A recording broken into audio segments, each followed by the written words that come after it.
White Sox. Both teams coming off an interesting first half, looking for good things in the second half. Robin Ventura's second season on the South Side began with high hopes, but has devolved into frustration, anxiety, and question marks. Meanwhile, in Atlanta, the path to the top of the National League East has been paved by power and pitching. But an injury bug late in the first half has produced some question marks for the Braves as well. It's Saturday Baseball from Chicago, straight ahead.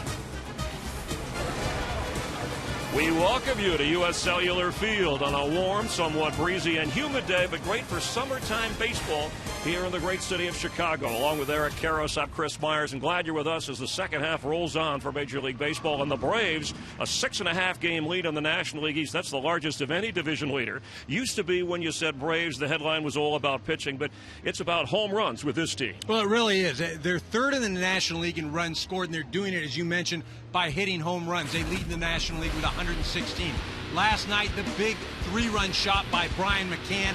He's been hot of late in his last 17 games, 6 home runs, hitting around 400. The All-Star continuing where he left off. And then Freddie Freeman, who missed the All-Star game because of a jammed thumb, returns to the lineup today. He's been the Braves' most consistent hitter. The Braves remind me of a heavyweight puncher.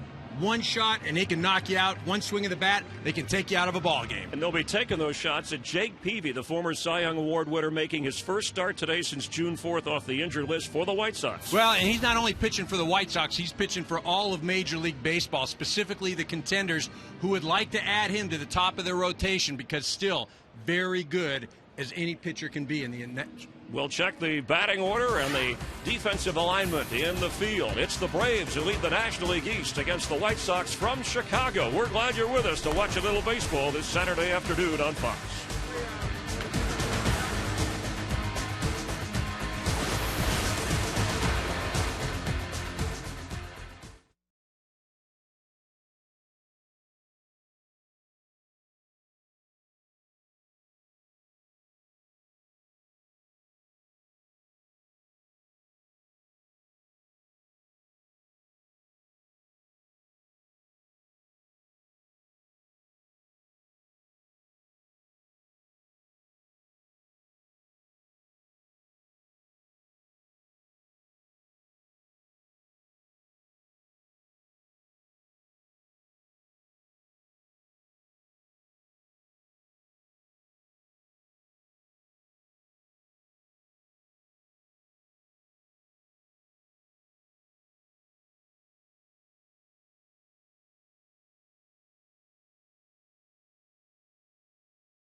Try to make it 2 in a row after winning last night. And let's check the starting lineup for the Braves. Brought to you by Taco Bell. Sometimes you got to live Moss.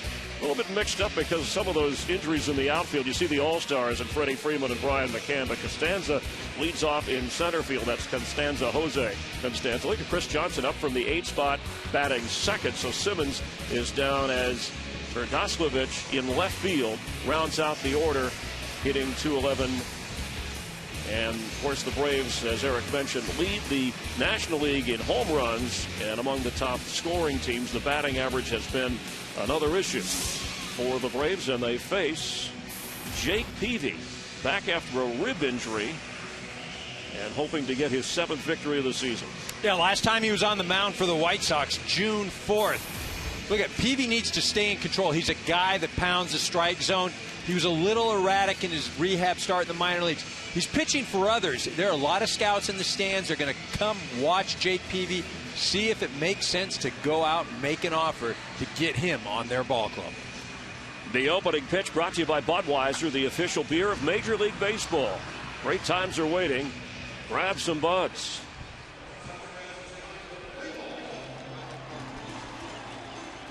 Jose Costanza, the 29-year-old, hitting .231, stepping into the leadoff spot that Andrelton Simmons has had for much of the season for Atlanta. And facing Peavy, who said after the layoff from the injury, I felt like a kid who was let loose on the schoolyard after having 2 broken legs. I'm anxious to go. One attempt is fouled off. 97th game of the season for the Braves. White Sox playing in their 94th.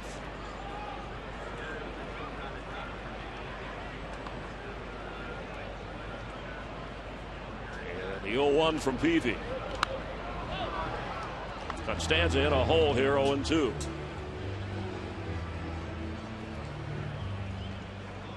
Well, Peavy pounding the strike zone. First 2 pitches, 2 strikes. Only 10 walks this year in 67 innings pitched. The 0-2, and foul tip gets away. Fegley behind the plate. Called a swing and miss, even though Costanza thought, as I did, that he got a piece of it. So let's score it as a quick strikeout here for Jake Peavy. Yeah, a lot of downward action. This ball bounces, never makes any contact, hits the plate, goes right into Fegley's glove. You know, Fegley kind of looking around for it. And Costanza does the right thing, just takes off here in a second. Score a pass ball, but the strikeout, so the runner is at first and going. Costanza, the throw from Fegley. He's out of there. Well, Fegley does a nice job right there. That's the first runner he's thrown out this year. 0 for 4. Costanza not wasting any time, heads right out there. Fegley does a good job. You see, he's already coming up. Ramirez applies the tag.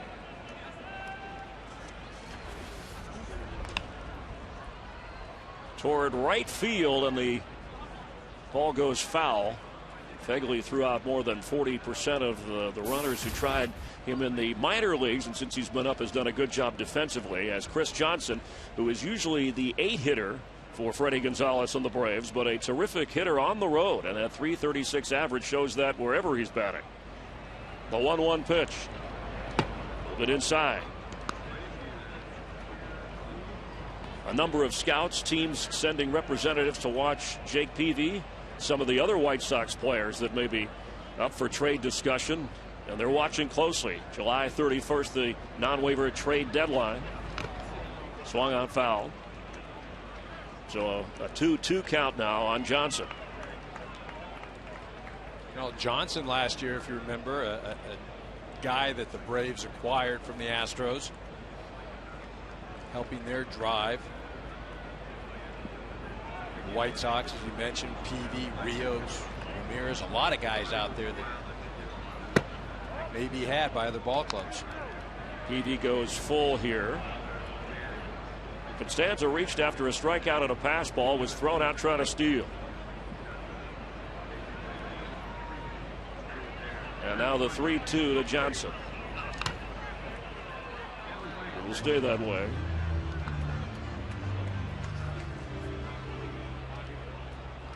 Peavy, a former Cy Young Award winner, won the Gold Glove last year, was proud of his 200-plus innings last season. Said, I've overcome shoulder and ankle injuries, and then this rib thing kicked in this year. Put him on the disabled list in early June. Fouled off again. Well, there's no question that Jake Peavy, obviously, how do you say, he'll take the ball at any time. And he has got a lot of quote-unquote attitude out there on the mound. Physically, his body's betrayed him in the last couple of years, but there's never been any question about his ability to be a gamer. The 32-year-old, the eighth pitch of this at bat, and toward short, Ramirez, 2 away.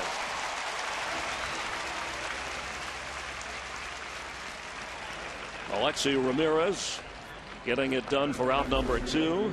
Well, nice play by Ramirez, and the way he slides, he's able to just plant himself and turn and throw. If he does a dive or if he just tries to go backhand and not slide and stop himself, he's not able to get a good throw or get a lot behind the throw like he did.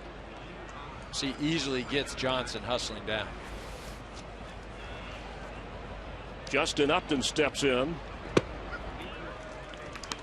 And in the hole, 0-1. Justin Upton, the injured outfield. He's one of the few regulars moved over to right field today. B.J. Upton on the disabled list. Comes in with 16 homers. Got off to a blazing start, but has cooled off in the power department. Yeah, 14 home runs, it seemed, right out of the chute, and then has just really, really cooled down. You know, he's a streaky hitter. He was streaky in Arizona. He's streaky here. The 1-1 pitch fouled away. The defensive alignment for the White Sox. Rios back in right field after going to the bench last night. We'll explore that a little bit later. Brent Morrell is at third base. Connor Gillespie out of the lineup for the moment. Keppinger at first. Adam Dunn with that right-hitting lineup against the lefty pitcher that Atlanta's throwing in Paul Mulholland. So it has to do with a little bit of the shuffling defensively, which has been a problem for the White Sox this year. So unlike last year. The 1-2. It'll be 2-2. And talking with Robin Ventura before the game, I asked him, you know, are they physical errors? Are they mental errors? And, you know, he said it's been a combination of both. And he said the mental errors get sprinkled in there with the physical ones, and it just makes things look a lot worse. But he's been surprised by how much they've struggled defensively this year. You know, so much so earlier this year, he had the guys out about 5 hours before a game, taking an infield outfield. He's a guy last year that before every series, the White Sox would go out and take infield outfield. Not many big league ball clubs do that anymore. The 2-2 pitch toward right.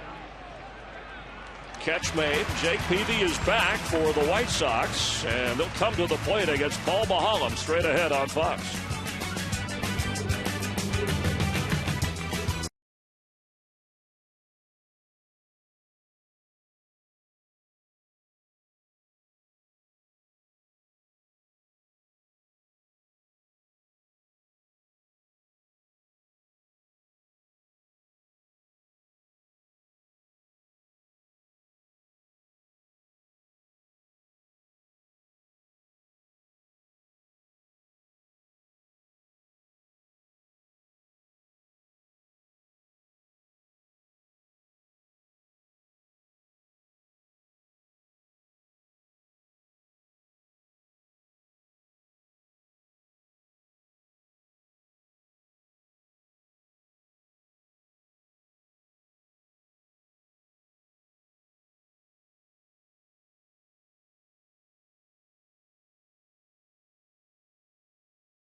Mind Your Manners.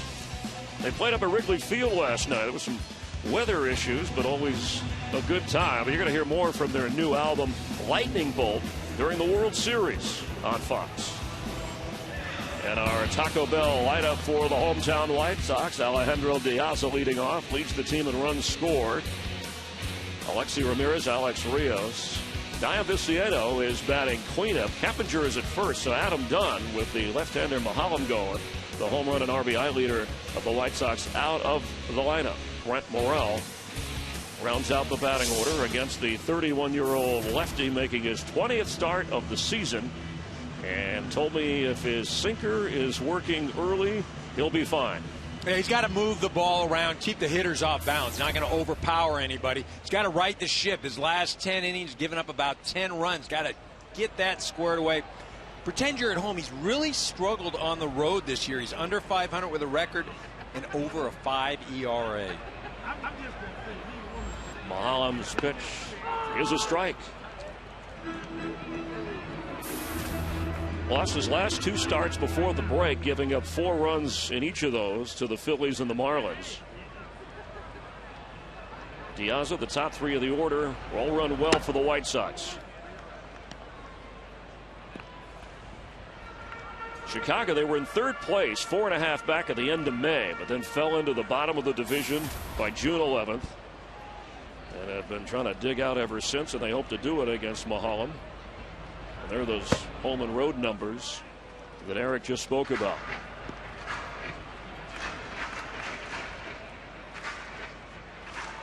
Yeah, Mahalam going against this White Sox ball club, you just have to be aggressive. You don't want to get behind. They're going to swing the bat.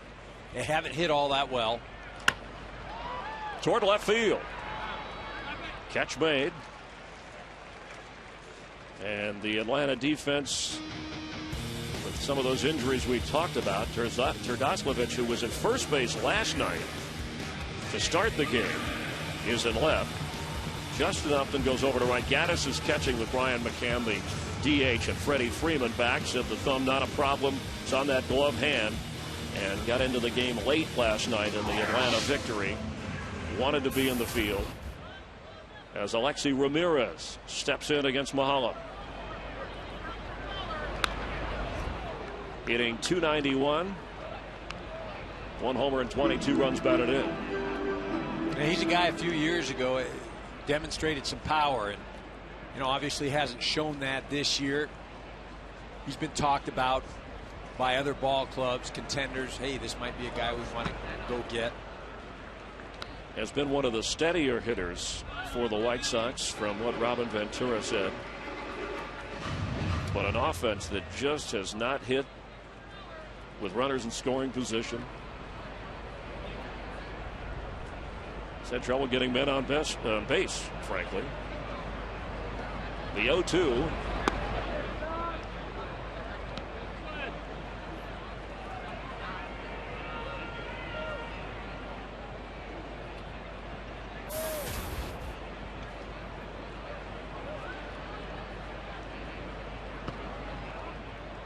Mahalam has gone 2-2 now with the number 2 hitter for the White Sox.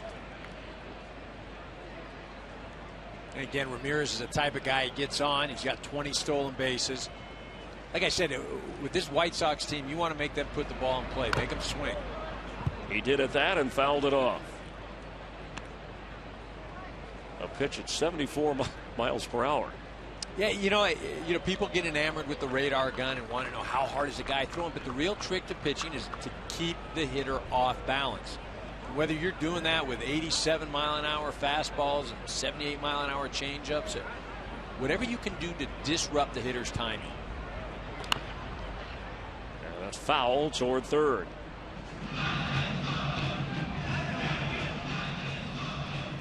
Ramirez at 31 years of age.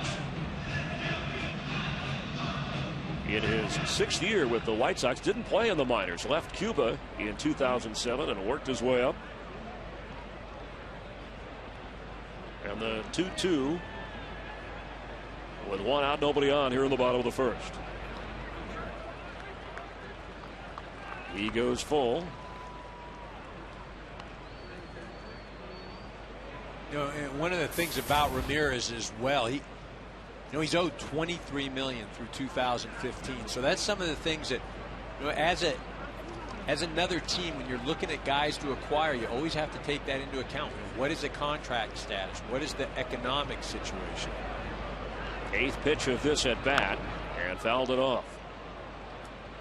I'm sure he's one of those like Alex Rios, Adam Dunn, that people are talking about with that trade deadline coming July 31st, the non-waiver trade deadline. Of course, PV heads that list, as you said at the top of the show. Well, and there's even talk, the fine reliever, Jesse Crane, who is yet to come off the DL. He's had some shoulder discomfort. But there's no question, there's some pieces. And speaking again with Robin Ventura prior to the game, that impacts you as a player, because every day you're thinking, oh, is this the day I'm going somewhere? You hear rumors or you hear those sorts of things. And, it has impacted the performance. He said some players handle it better than others when they hear he's been there as a player, that your name is mentioned in trade talks. And he said it started early this year because of the way the White Sox tumbled backward in the division. The 3-2 toward right field. Catch made for out number 2. The injuries, the Braves had 4 in the span of 3 games last week. Jason Hayward strained his right hamstring. And then B.J. Upton, the right abductor. Justin Upton strained his left calf. He's back in the lineup today. And then Freddie Freeman jammed that left thumb. Didn't start at first last night, but Freddie Gonzalez has had to juggle things, and somehow the Braves still maintain a 6.5 game lead in the East. Well, interesting, the 3 outfielders, it's just, that's kind of been a microcosm of their first half. Justin Upton started off with the home runs, but really those 3 outfielders prior to the season, when talked about nationally, you talk about the best outfield in the game, and offensively they're going to do this and that, and they've really, really underperformed.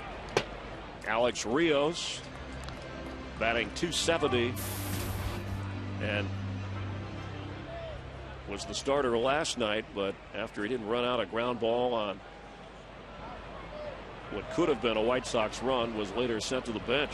But back in the lineup and delivers with a base hit toward right field.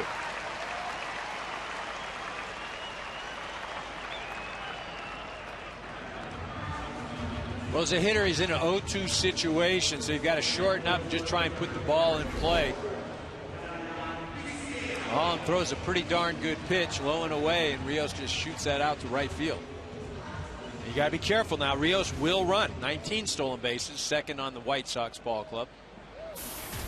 2 out runner at first, Dian Viciedo. 25 homers last year, only 7 this year. But in the cleanup spot today, batting .243. Another player who came to the U.S. from Cuba through Mexico. And is ahead 2-0 in the count.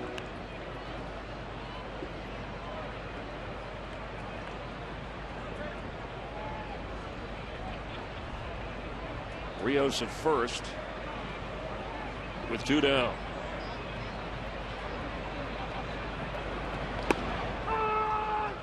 And Mahalam gets the strike in to make it 2-1. You look at those numbers, the 7 home runs this year. Last season at this time, 15. And that's happened for a number of the players. De Aza is not hitting as well as he did last year. Konerko obviously not here right now. On a rehab assignment, back spasms. Ramirez not showing the power. And Ventura loading this lineup with right-handed hitters.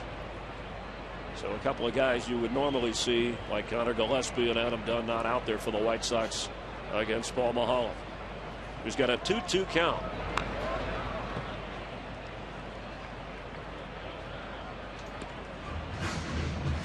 Well, even Rios at first base had a very nice year last year.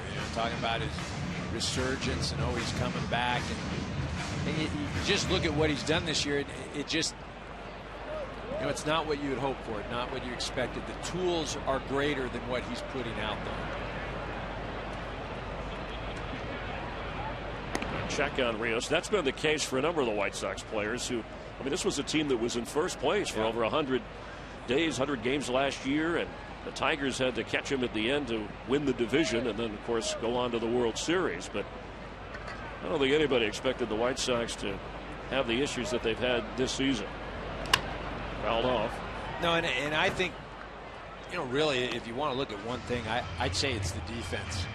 And the reason I say that is that just impacts you in so many different ways.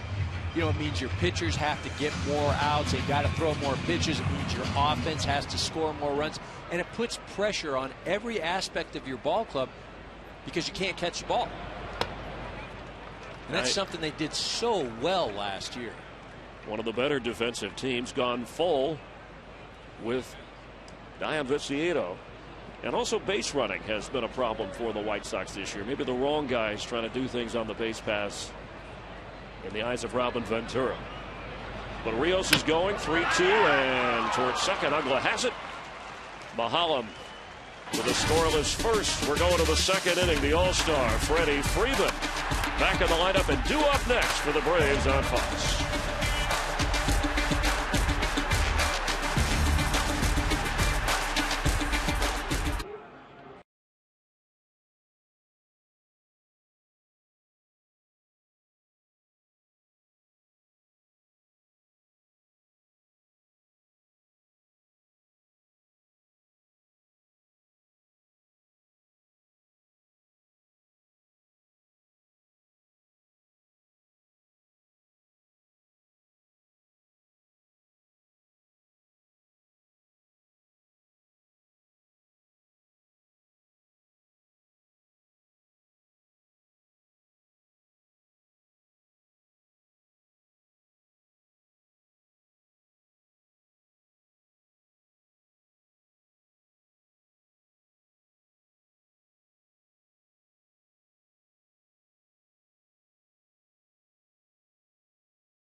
Telecast presented by Taco Bell, sponsored by Ford and their spectacular summer sales event, and by Taco Bell. Sometimes you gotta live Moss. Jake Peavy with a quick pitch and a quick swing to Freddie Freeman to start the second. Eric Karros, Chris Myers. It's Fox Saturday Baseball. And the second half with the first place Braves and the last place White Sox. Freeman, who could not play in the All-Star game despite nearly 20 million votes, edging out Dodger hotshot Yasiel Puig to get in on the fan vote, but the thumb injury kept him out of it. And there's a little dribbler that will be off of Morel and then off of Alexi Ramirez. And the defense of the White Sox lets him down right away. Yeah, Morel is a good defensive third baseman here. He just, on the transfer, just shoots out of his glove. Puts his head down right there. And there it goes. And, you know, the thing is, with a situation like that, you've got to know the runner. Freeman's not going to beat out a lot of infield hits. Morel just boots it, though. Typical of what the White Sox have been doing this year. It's another error, and it brings up Brian McCann, who did appear in the All-Star game for Freddie Freeman. Bruce Bochy naming him to honor the Braves' support. And DHing today. He caught last night and has been swinging the bat very well.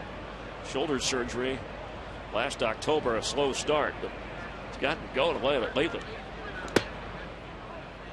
Well, he has a huge at-bat last night. At the top of the show, we let you see the 3-run shot, but what we didn't show you is that it was an 11-pitch at-bat. McCann was down in the count, 1-2, battled, and ended up with a 3-run home run.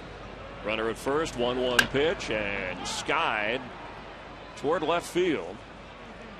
Luciano makes the grab for the out. Time for the Ford keys to the game.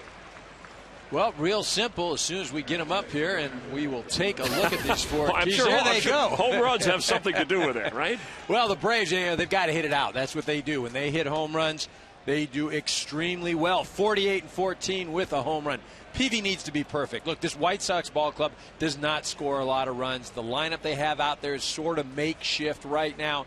He's going to have to be dominant if they expect to win today. Peavy said it's all about his fastball as he checks the runner at first, Freeman. And he's not on a pitch count, but the 100-pitch mark is something worth watching. When he did his rehab stint in the minor leagues down in Alabama, heat, humidity, he talked about stamina, that concerned him a little bit. Probably could have used another start or two before getting back on the mound here at the big level.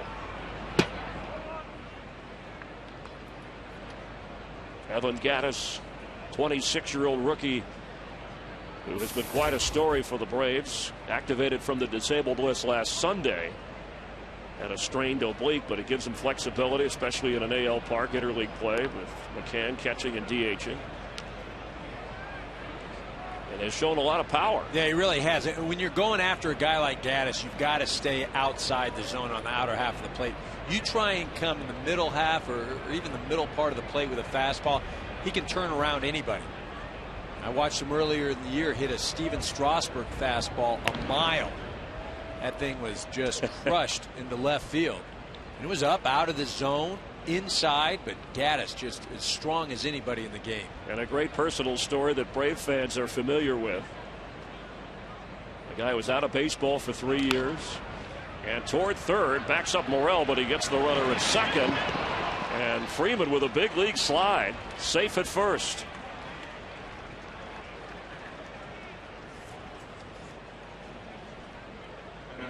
Freeman doing a nice job. I think where Beckham receives the ball, he's almost led into the runner.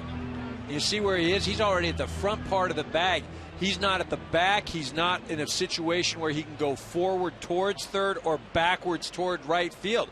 I mean, he's just set up ready to get cleaned out right there.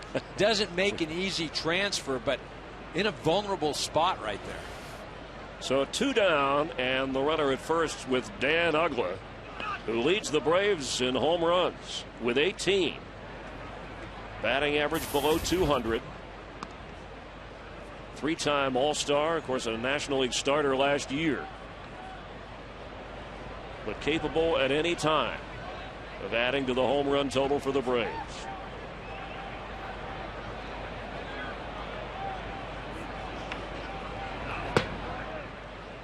Also leads the team in walks, and now with a 2-0 count for Peavy. They want to put Uggla in scoring position. Andrelton Simmons would be next. Well, you know Uggla's going to go up there and swing the bat. He's not going to get cheated. If he does get a hold of one, power to hit the ball out anywhere in the park. Went after that one. He hit 2 homers in the last 2 games before the All-Star break.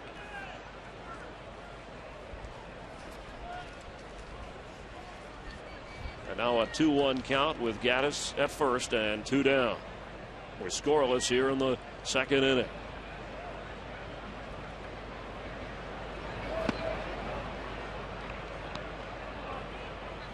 Uggla ahead. It's a hitter's count. It's a hitter's count, but if you're Peavy, still you don't have to throw a strike. You can throw something, nibble, because again, Uggla's the type of guy with one swing of the bat can put 2 runs on the board with a runner at first base.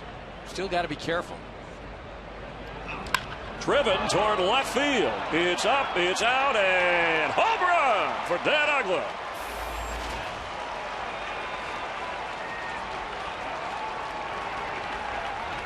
'19th home run of the year, and now 44 runs batted in for the Braves second baseman.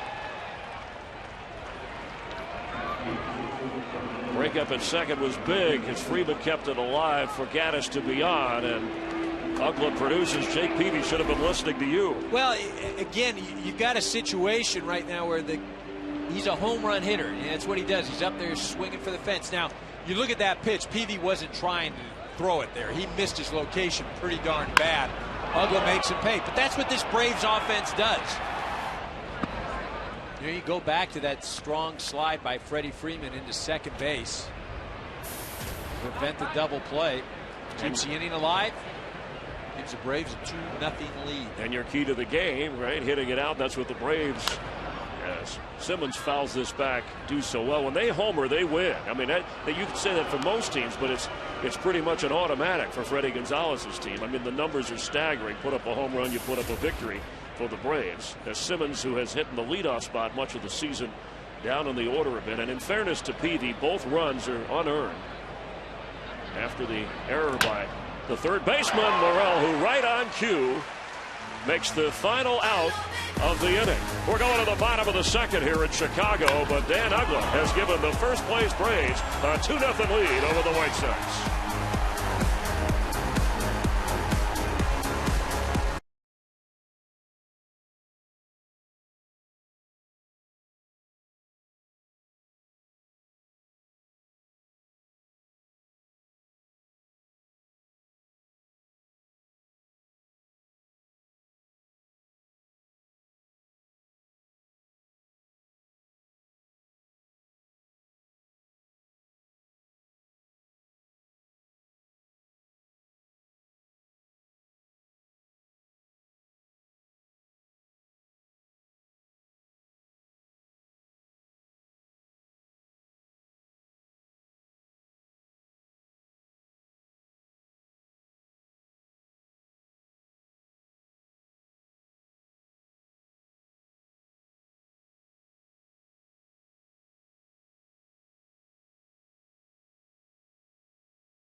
These are the official beer of Major League Baseball. Great times are waiting. Grab some buds. And we at Fox want to congratulate one of our own, Matt Banovic, and his wife Megan on the birth of a couple of days ago their daughter Michael Ann Margaret. Mom and baby healthy, happy, and resting comfortably at home. And we wish you great happiness and plenty of rest. Bottom of the second, a strike delivered. Mahalam 25 pitches in the opening inning as he faces Jeff Keppinger. And the White Sox did a nice job in that first inning, upping the pitch count, fouling off a number of pitches. But if you're Mahalam right now, you got a 2-0 lead. You're pitching against an offense that has really struggled this year. You just got to pump strikes. Boom, boom, boom. Let your defense help you out. Get these guys back in the dugout. Keppinger went to Parkview High, north of Atlanta. Towards third. Johnson has it and throws him out. Former University of Georgia star Keppinger is out number one. Let's go around the ballpark. Take a look at the Fox Sports 1 cam. We see fans who are excited about America's new 24-hour sports network, Fox Sports 1, coming this August. All right, you got that right. A 24-hour sports alternative. Speaking of other sports, Paul Mahalam in Hattiesburg is where he lives now. It says he's a member of the same golf club as Brett Favre. As Casper Wells hits one toward right. Catch made for out number 2. Wells in the DH spot today as Justin Upton makes the grab. So Gordon Beckham steps in for Chicago with the bases empty and 2 down. Now, Beckham's been one of the few bright spots for this White Sox ball club. You know, much heralded guy when he came up, had some success in injuries. He struggled offensively, but having a real nice year this season. Swinging the bat well. Currently hitting .333. He's worked with a stance a lot. I was telling him the other day, doesn't matter to him where he bats in the lineup, but that stance, he's kind of crouched a little. He's settled in on that. It's made him a little bit more comfortable. Had that hand injury, said it did not affect his hitting once he came back. Off the disabled list June 2nd. You know, there's nothing wrong with guys that making adjustments and changing their stances. I go back to a guy, Cal Ripken, the Hall of Famer. I'm telling you, that guy must have had 20 different stances in his career. And it's just you make adjustments by the way you feel. Called for by the right fielder. And Upton makes the catch for out number 3. We go to the 3rd. The Braves with a 2-0 advantage.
Welcome back to Fox Saturday Baseball, presented by Taco Bell. Jake Peavy after a couple of unearned runs, and toward right field, Joey Terdoslavich is on to start the 3rd for Atlanta. Well, this will be an interesting inning for Peavy. He had to labor last inning. His defense didn't help him at all. But the real key is he comes in, grabs a seat. His offense sees 7 pitches, and he's right back out there on the mound. I mean, offensively, they didn't do him any favors by working counts or taking pitches. 34 pitches so far for Peavy, who hadn't pitched since early June.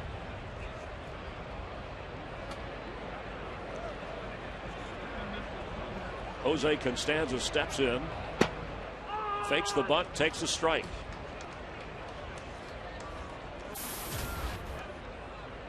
Playing in center field today.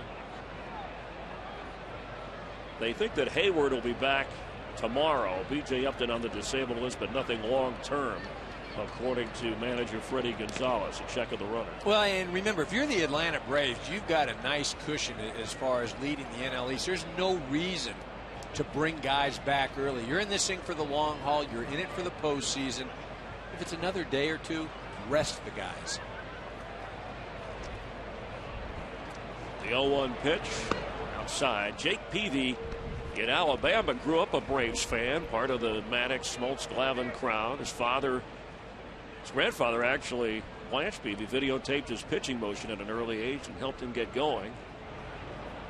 And said he wants to stay with the White Sox, but does not have a no trade in this deal, unlike what he had in San Diego. So he obviously, if they deal him, they deal him.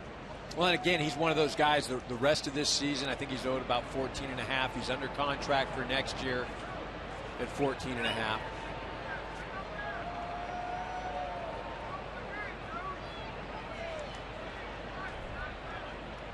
Checking the runner again. Ooh, that was close.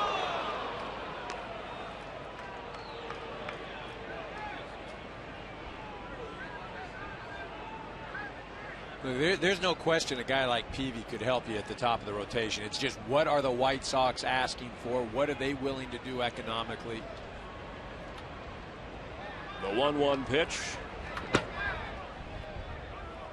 You hear maybe Arizona, where Kevin Towers and Peavy were together once in San Diego. You know, Peavy was 6-2. His ERA was under 3 back at the end of May. But then he said he didn't know how he hurt that rib, but he tried to pitch through it, made it worse, and then had to go on the DL, and that's the record. And the ERA suffered. Chopped in front of the plate. Fegley throws. He's safe at first. So first and second. Constanza on base again. He's got a great game break. Greg Amsinger at the MLB Network studios. Greg? Chris, thank you. The Rays are the hottest team in the American League. Adam Lind in a one-run game in the 9th, skies out to center field. Save number 23 for Fernando Rodney. And listen to this. The Rays have won 21 of their last 27 games. 4-3 the final. Chris, Eric, back to you guys in Chicago.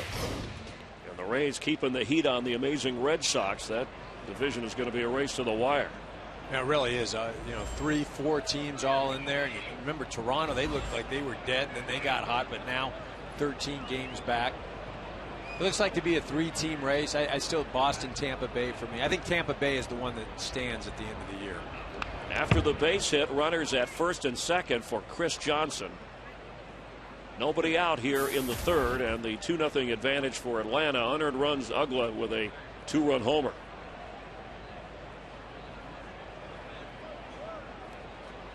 Chris Johnson has had a real nice season. Playing a nice third base, offensively doing it, driving in runs, been solid. He shared the position with Francisco when the season started. Worked on hitting right-handed pitching better and has secured the job.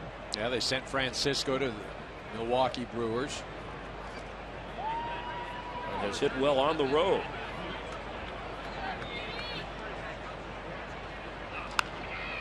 Fouled, out of play. The count goes to 1-1. Johnson came over from Arizona with Justin Upton. And he entered the All-Star break with hits in 14 of his last 15 games. He's a guy who piles up hits. He's had 7 multi-hit games. Doesn't have enough plate appearances yet to be listed among the National League batting leaders, but he's on his way there. He'd be in the top 5.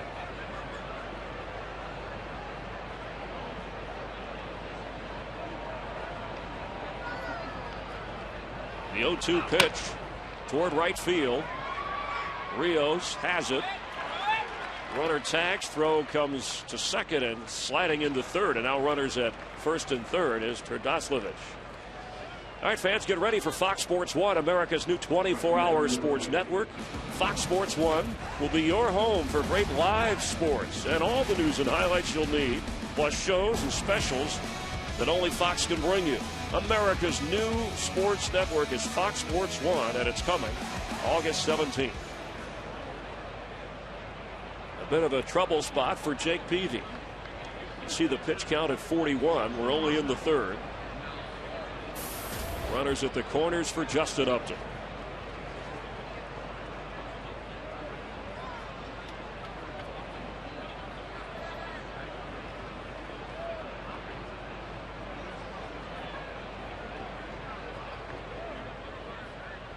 Well, Justin Upton coming into today's ball game 4 for 6 lifetime against Peavy, so he's had some success. Peavy right now looking for the strikeout. Thinking that Justin Upton, 100 strikeouts coming into today's game, a prime candidate for that. Got the strike in there. Terdoslavich is at third base. Jose Constanza over at first with 1 out. And Upton hoping to deliver. 45 runs batted in for Justin as they check the runner at first.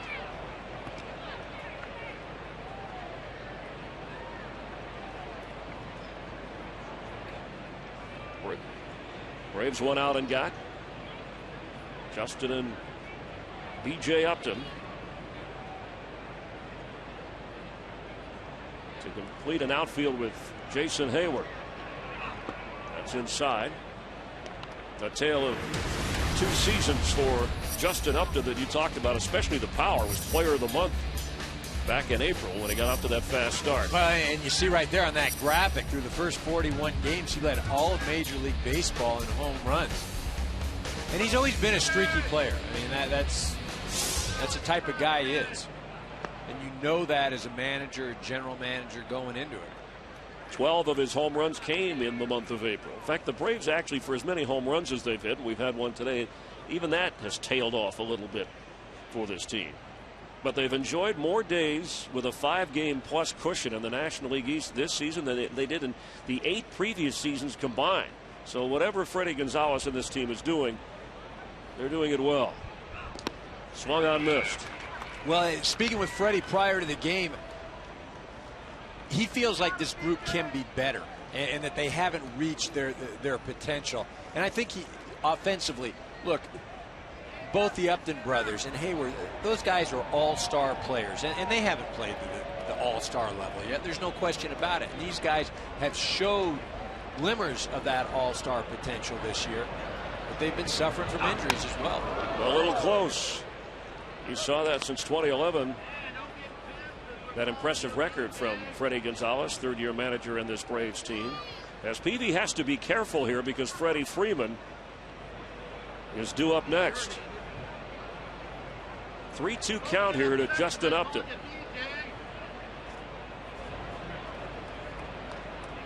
It's already 2-0 Atlanta, and Upton wants to step out for a moment.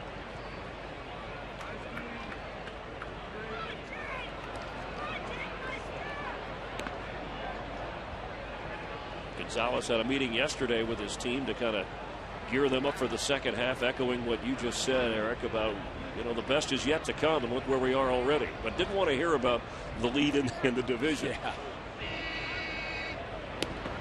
Well, it's funny you say that because I ran into pitching coach Roger McDowell, who I had played alongside, and I just said, hey, great job with the pitching staff, the bullpen, leading all of baseball in ERA. He says, yeah, it's July 20th. It's July, right. You know? The quick reminder, especially with the injuries to O'Flaherty and Feathers, fouled off.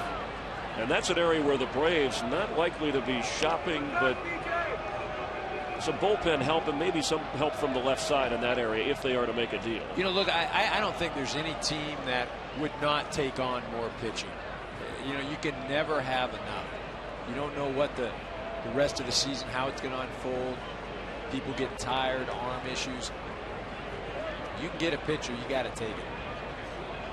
3-2 pitch. Runner goes. Shot off Morel at third. Run scores. Terdoslavich is in. Constanza goes all the way to third. White Sox, who suffered an error earlier that led to runs against Peavy. Sloppy in the field again as the Braves have a 3-0 advantage. Well, you'd like this play to be made, but it was hard hit, no question about it. One hop to third baseman, he couldn't knock it down. Scored a hit. And now the guy you don't want up if you're an opposing team with runners in scoring position. Freddie Freeman, 423 with runners in scoring position. And he's not even 24 years old. Swung on toward right field. It'll stay in the park as Rios makes the grab, but the runner will tag, and Freddie Freeman will get an RBI, getting Costanza home. following the Upton hit and run batted in. It's 4-0 Braves with 2 down now and a runner at first. Now, the Braves are celebrating, adding to their lead, but for Robin Ventura, Brett Morrell hadn't played a whole lot at third last year. He was their starting third baseman, but Connor Gillespie has been the third baseman much of this season for the White Sox, and he's been involved, even though it was not an error, in both of the scoring situations for Atlanta as they put up 2 more here in the third. Brian McCann steps in and takes a strike.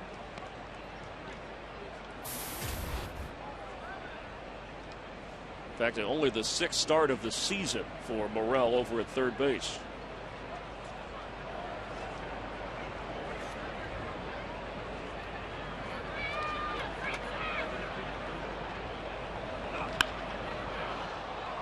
That ball is going to be caught. Rios took it to the warning track. He homered last night, but not here. Braves with a 4-0 lead going to the bottom of the third.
With White Sox manager Robin Ventura here in the bottom half of the third, with Atlanta up 4-0.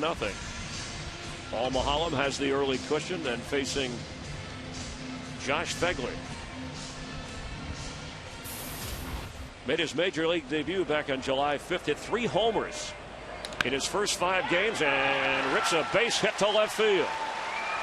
And Phegley digging towards second and safely in there with a double.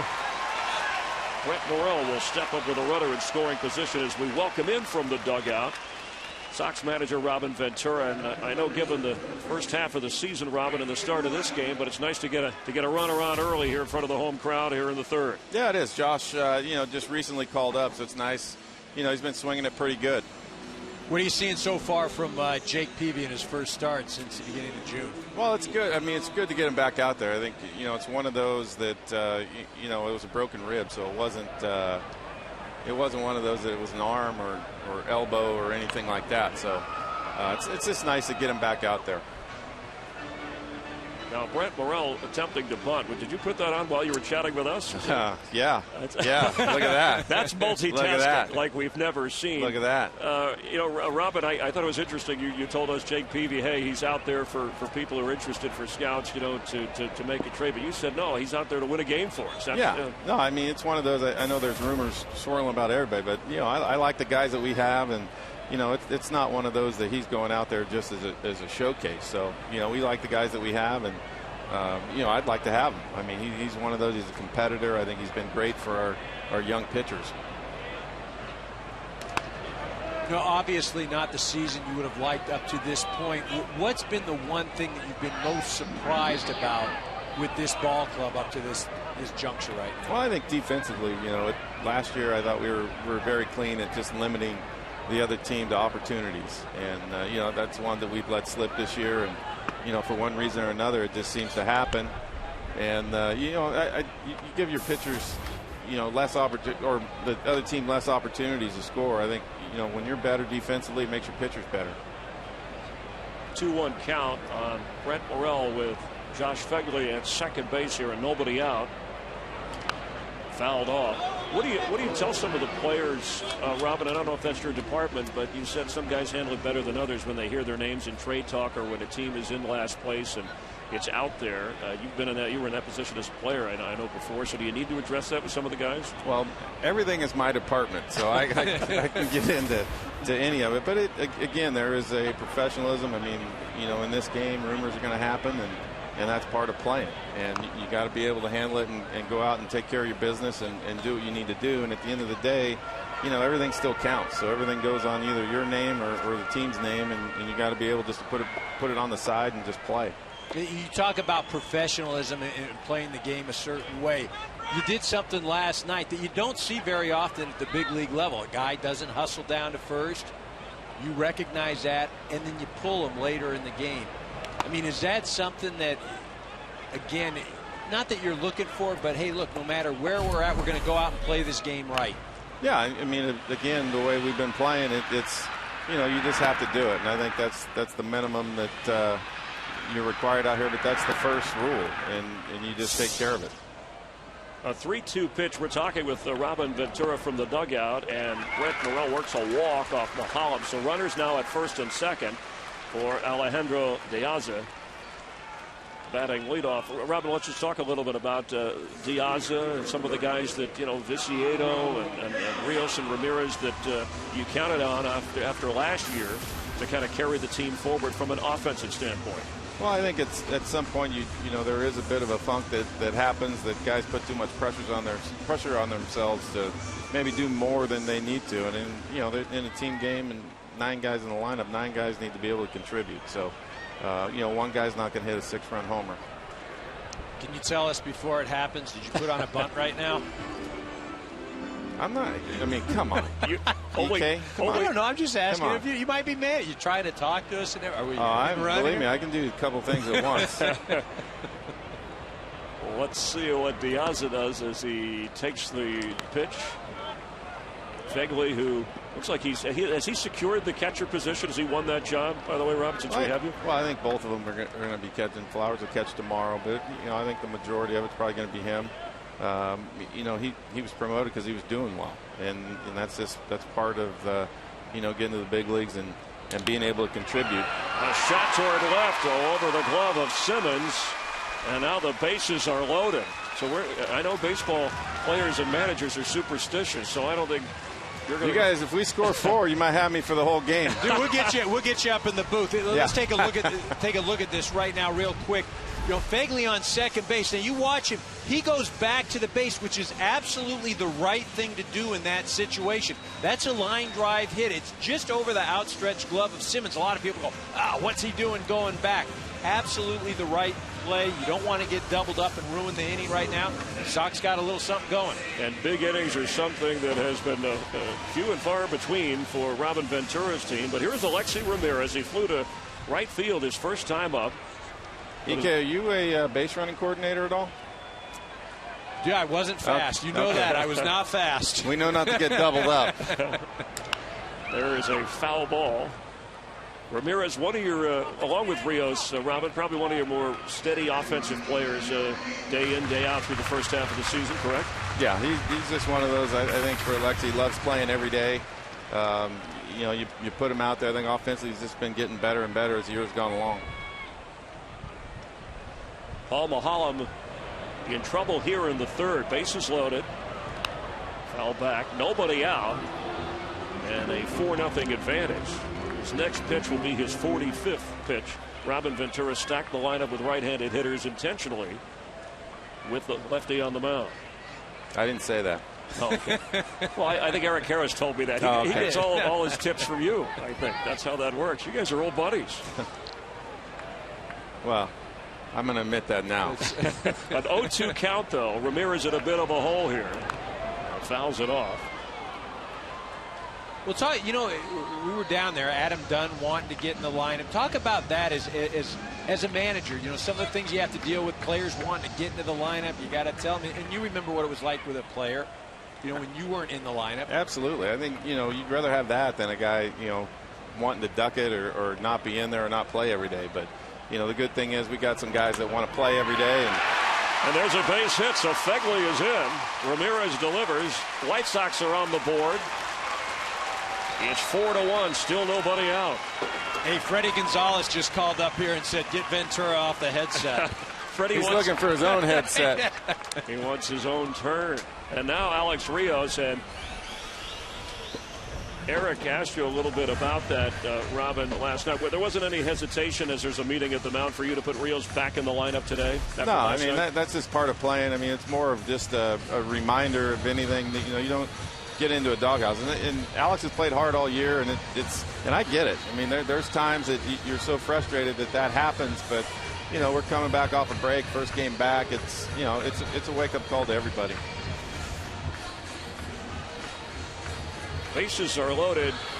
Ramirez at first, Alejandro Diaz is at second, Brett Morel at third base for Alex Rios. First time up, he's singled to right. They had a nice at-bat, was down 0-2.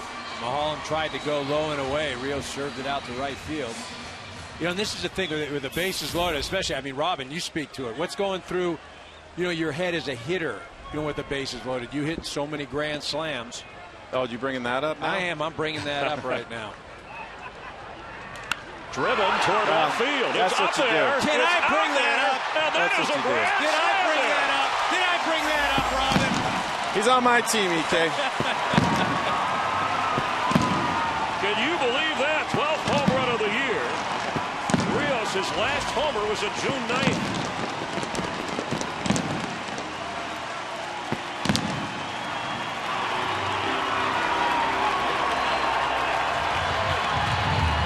The White Sox lead 5-4.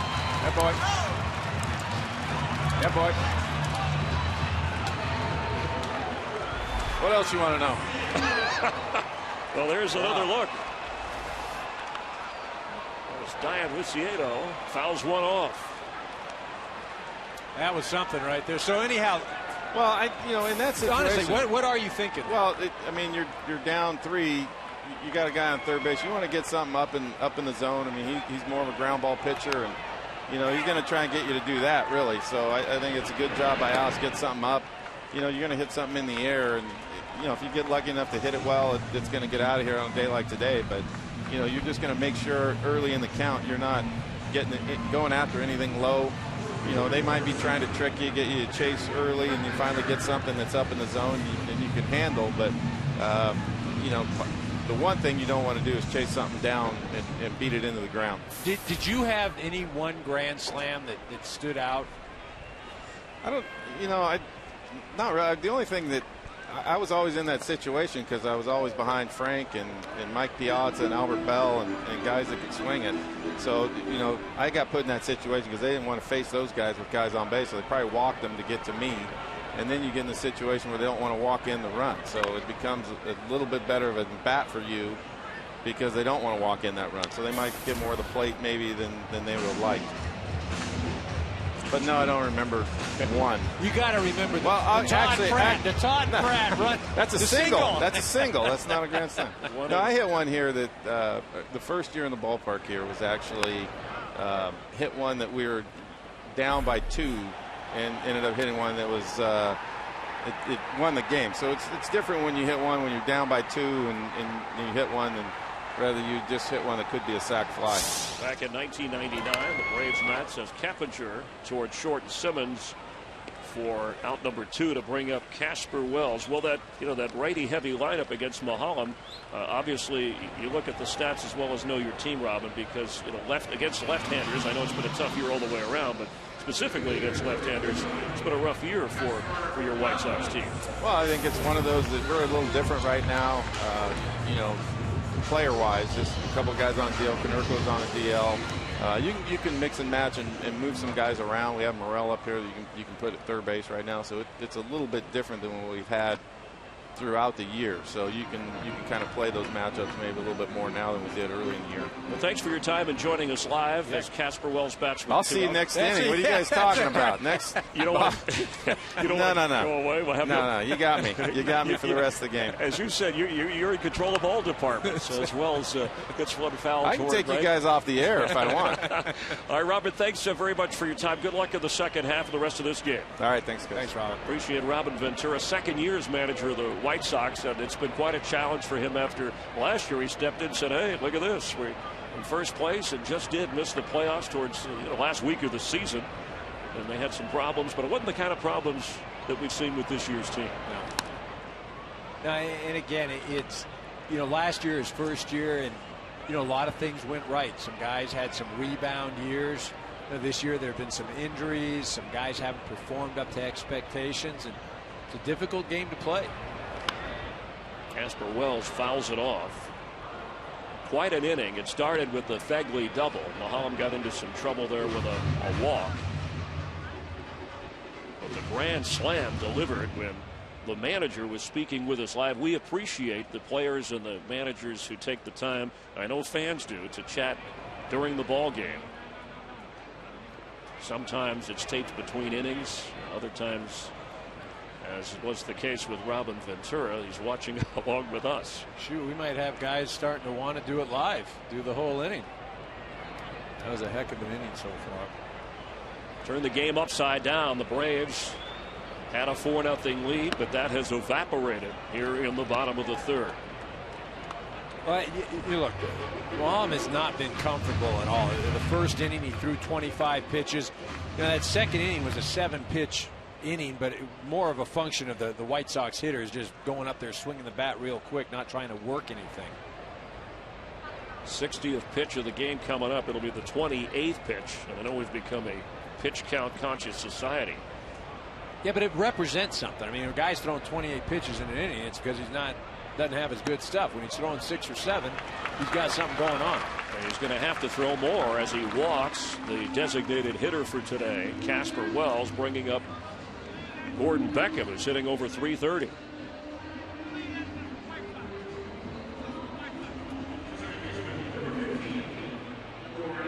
And the lefty numbers for the White Sox offense a little bit different today against Mahalam.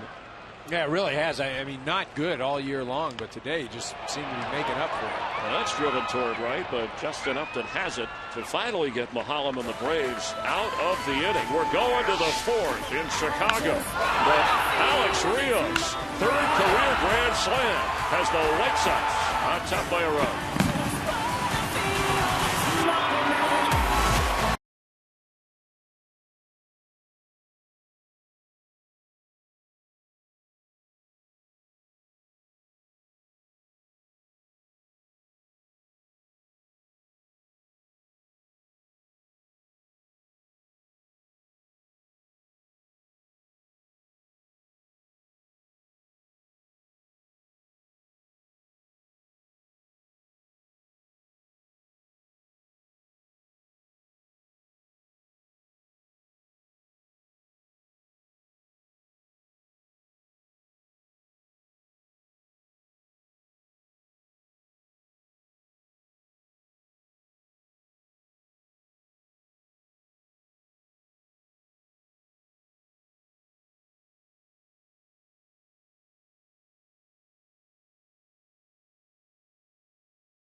in theaters in 3D August 9th. And by Ace, the helpful place.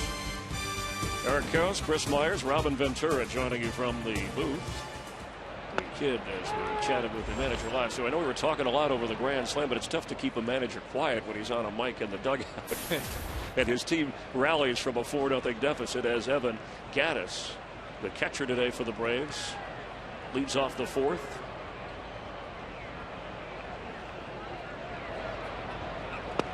Peavy's pitch, and we mentioned as a rookie, a 26-year-old rookie, and activated from the disabled list last Sunday after that strained oblique. His numbers impressive. Of course, you know, there's Yasiel Puig when it comes to National League rookies, but once they get enough at-bats to qualify, it'll shake things up a little bit. He hit 18 home runs in the minors last year and 16 more in Winter League ball, and has 4 pinch hit home runs, which is just one shy of the Braves season record. But starting behind the plate today, and his personal story out of baseball for a while, said some of those things have been exaggerated about depression. He was just confused to see it meant to make sure that baseball was his life and wanted to figure some other things out, and got away. And when he decided upon things, as he skies that toward right, and a long run, and it drops, and he's going to go to second. Rios comes up with it. Looked like Beckham was going to get there. So after reaching on a fielder's choice his first time. This ball hits Rios' glove. I mean, he's over there, and, you know, maybe if he lays out, but look, it's right off the end of the glove, kind of hesitates a little bit.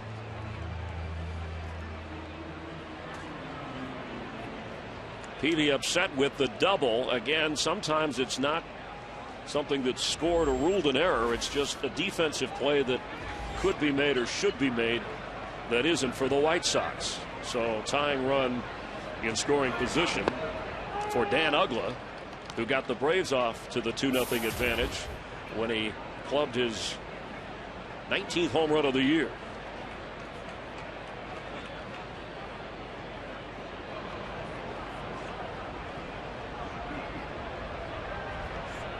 The 0-1 pitch from Jake Peavy. In the second inning, he got a hole of one. Yeah, you see where Fagley sets up on the outer half of the plate. This one is low, and it just runs the inner part of the plate. Uggla gets a hold of it. 2-run shot.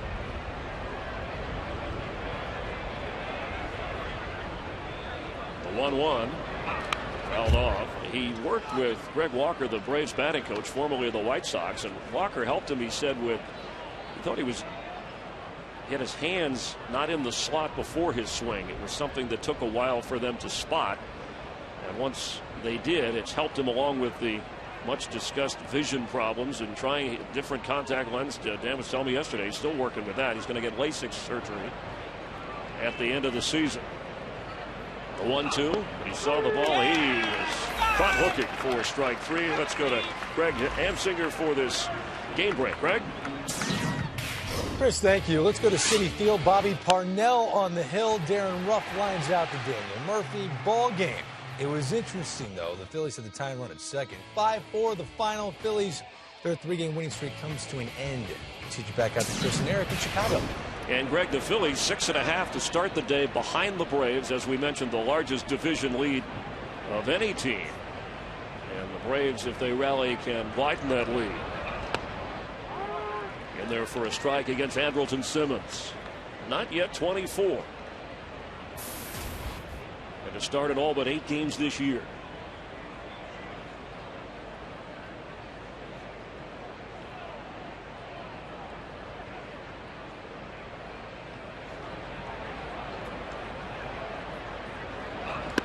That's outside. The teams that are here, there are scouts looking at Jake Peavy, among other players of the White Sox. The Blue Jays, Red Sox, Mariners, Yankees, Diamondbacks, and Orioles. Trade deadline July 31st. And Peavy take it off the hook as his team rallied from 4-0 and now a 5-4 advantage.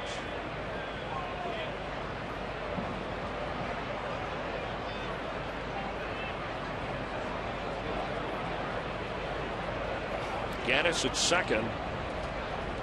with one out. Foul off.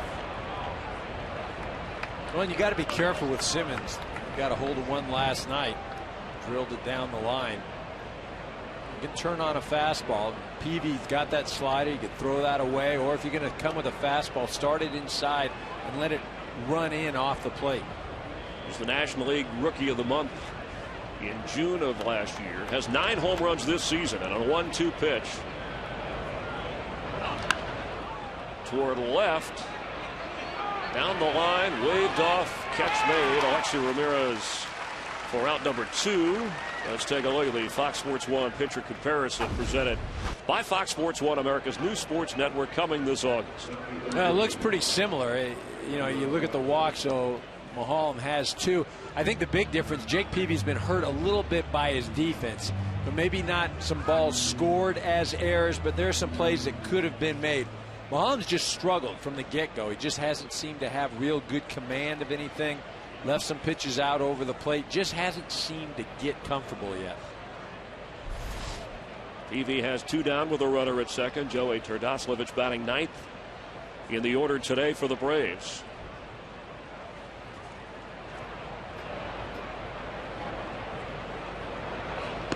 Swung on, missed. 52 pitches and counting. So this inning at 63 now for Jake Peavy.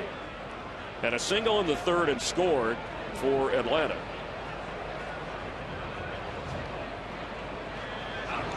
Outside, Jose Constanzo would be next should Terdoslavich reach.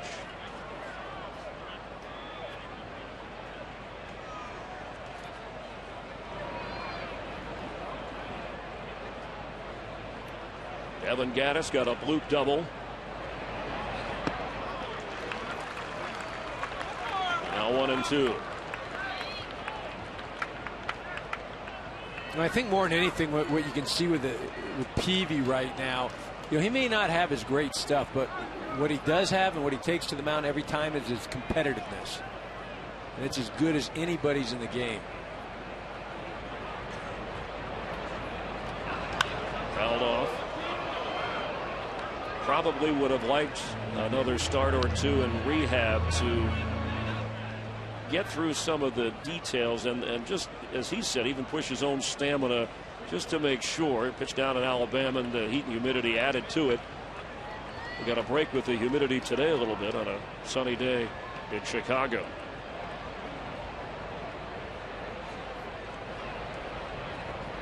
The 1-2 fouled away.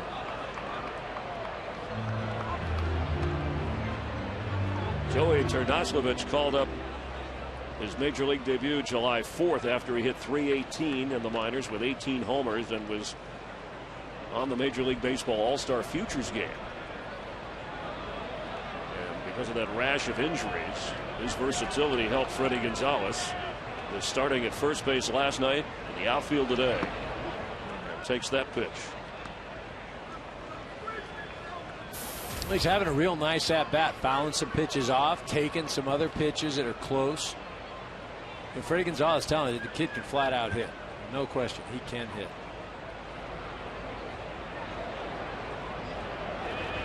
Runner at second. Swung on, missed.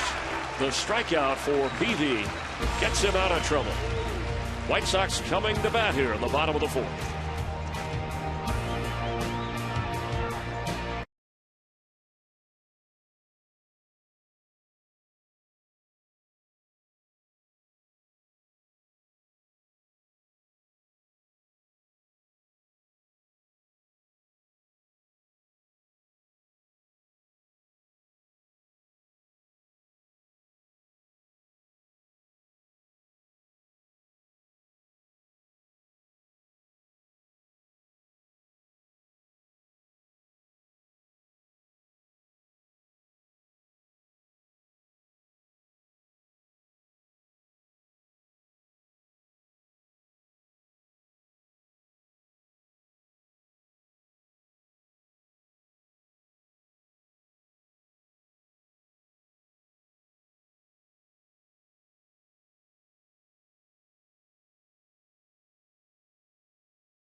4-0. A grand slam by Rios has them out in front 5-4 as they bat in the bottom of the fourth against Paul Mahalam and Josh Fegley, who got everything started for Chicago with a double in the third, leads off. In a moment, we'll be talking live with Tim Hudson from the Braves dugout, who has won his last three starts, including last night against this White Sox team, as Mahalam delivers a strike.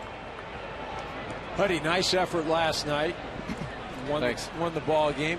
Talk a little bit about where you guys are as a team. I mean, I know you're at the top of the division, but you still feel like there's room to improve. Yeah, absolutely. I still feel like we are. You know, we have some guys battling some injuries right now. You know, we get BJ back in the lineup and get Jason back in the lineup and get those guys going. You know, we feel like you know, we can definitely improve, even though we're in first place right now in our division, and you know, we haven't played our best baseball. Driven towards left field, Fegley, and it hits at the base of the wall, and he's going to have another double. Fegley 2 for 2, standing out at second with a leadoff two-bagger. Yeah, this is an 0-2 pitch. Gets too much of the plate. It's down, but again, they're trying to go off the plate. Gets over the middle part. Fegley gets extension, drives that thing off the wall. Lower part of the order giving Mahalam some problems here. As Brent Morel steps in, he walked his last time. Tim, how about this White Sox lineup? A little bit different than some of the guys you saw last night. Yeah, it was a little different. Obviously, you have some guys in there. This guy here, Morel, he wasn't in there last night, but he put together a good at bat his last at bat to get first and second and no outs, get that big inning started for him. But it is a little different lineup. Obviously, it's a huge difference with Konerko not in there. I know he's on his way back from his injury, and you have the big guy, the big lefty, taking the day off. Oh, Adam, he wanted to be in there, but yeah. And I might see him if we see a right-handed pitcher. And the White Sox hope that Paul Konerko will be back Monday with their team. Yeah, I hear he's rehabbing and come along well. So he's an amazing player, been a great player for this organization for a long time. 0-2 count on Morel with Fegley at second for Mahalam, and it's a bouncer towards short off the glove of Simmons, and here comes Fegley. He'll score. It's 6-4 Chicago.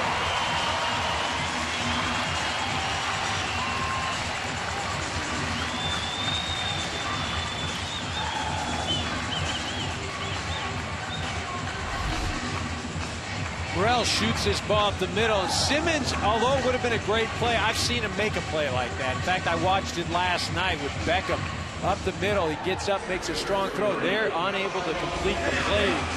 But that's as good a shortstop as you're going to find in the major leagues. If he can't do it, nobody can. And scored a hit. Tim, his range, he gets to balls that a lot of guys don't even get a glove on. Yeah, he's really good, man. He's the best I've played with, I think, since I've been in the big leagues. I played with some really good shortstops. That's a strong statement. But, he makes, me being a sinker baller, I'm going to tell you what, he makes me a lot better than I am a lot of days. Just some of the balls he gets to that. He makes look routine. He has an unbelievable arm. He probably has the best arm on the team, including any pitcher. Yeah, I was going to ask you about that. Somebody was telling us that they had clocked him at 97 miles an hour, which I'm like, come on, really, 97? I mean, you believe that? No, I believe it, man. I'm telling you, some of the throws I've seen him make, they're unbelievable. I saw him make a throw in Pittsburgh from shallow left center, on a line, and the guy trying to score from second base, he didn't even bother to slide. Next thing you know, he's coming across home plate, and the throw almost got him because he didn't think that there's a chance of a throw. But he's really good, man. Got a strong arm, and But you know what? That was 97 on the JUCO gun. Yeah. I almost threw 97 on that JUCO gun. And this is last night, Tim, in the seventh inning, we saw Simmons rob Gordon Beckham. Yeah, he did. It was outstanding, helping you to your Absolutely. 204th career victory. We're going to have a pitching change. David Carpenter is going to come in for Mahalam. I think something's wrong. Blister? Or what do we got, Howdy? What's the... Man, I'm not sure. He's tight in the... he has what you would call some tight hamstrings every now and again. So maybe. I hear you. 70 pitches. And Mahalam says, hey, I'd go 110 every time out. but he's coming out. That's too bad. Had a 4-0 lead, got into some trouble, and then Alex Rios, who was 2 for 2, hit the grand slam, and now it's a 6-4 Chicago advantage. Tim Hudson, thanks for joining us. Good luck in the second half. Always a pleasure. Hey guys, thanks for having me. Thanks, Huddy. We'll have more from Chicago in just a moment.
With a 6-4 advantage, and David Carpenter is in for Paul Mulholland. A 2-0 record in 22 appearances and a sparkling ERA of 1.80. For Paul Mulholland, who's made every scheduled start this year.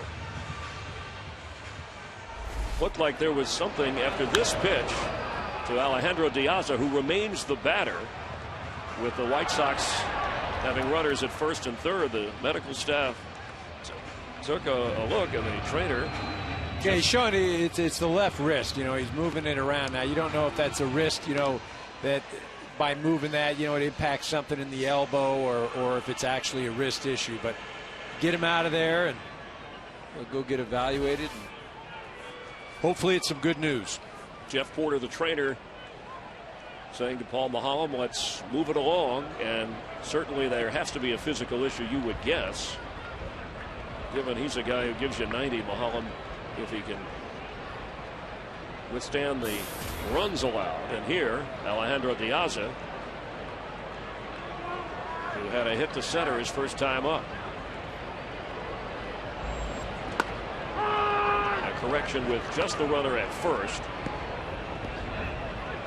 Run scored this inning to make it a 6-4 Chicago lead. And you can tell right now the camera shot, we've got shadows. And that's going to start to play a role in the hitters up at the plate, their ability to see the ball. And there's a base hit left center field. Diaz is 2 for 2. Runners at first and second. And it'll bring up Alexi Ramirez, who drove in a run toward left his first time.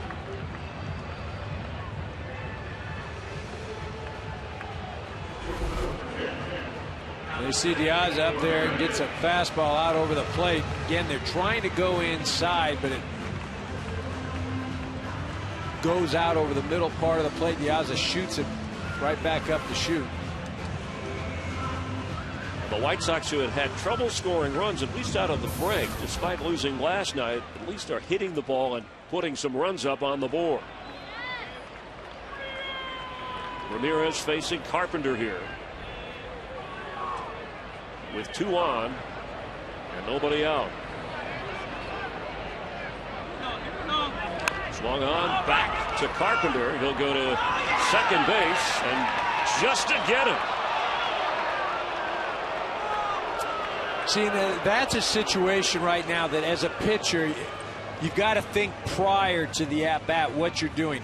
That runner at first base is going to have a huge lead because there's runners on first and second, and the first baseman isn't holding them on. So unless it's something that's hit right back to you and it's hit pretty hard, that play at second is going to be awfully close, as it was. You could go to third maybe, or you just go to first. But that play at second, tough.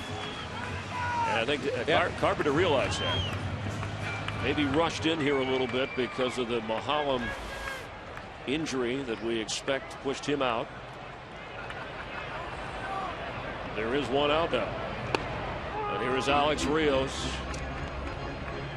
who delivered the big blow off Mahalam, the grand slam. Well, with runners on first and third, much a similar situation like his last at-bat, and you're looking for something up. This was the last time Rios was at the plate. Ball Mahalam served it.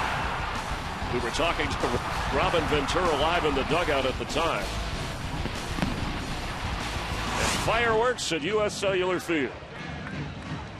And as Robin was telling us, in that situation, you're looking for something up in the zone. The last thing you want to do, even in a situation like you're in right now with runners on first and third, 1 out, you don't want to pound something into the ground. You stay out of the way of a double play, get something up, get a sacrifice fly. Base hit right field. Here comes another run. Stopping at second.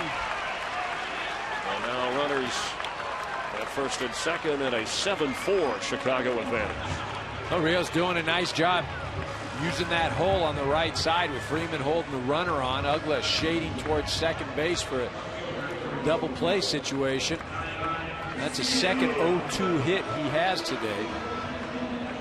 Guyan Viciedo coming to the plate 0 for 2. Hitting in the cleanup spot today.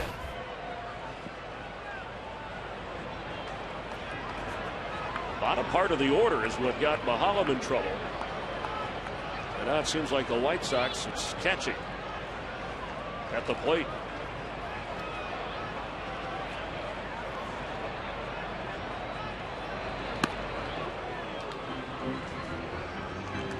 Carpenter last pitched on Sunday against the Reds and worked a couple of scoreless innings. He was claimed on waivers from the Red Sox last year.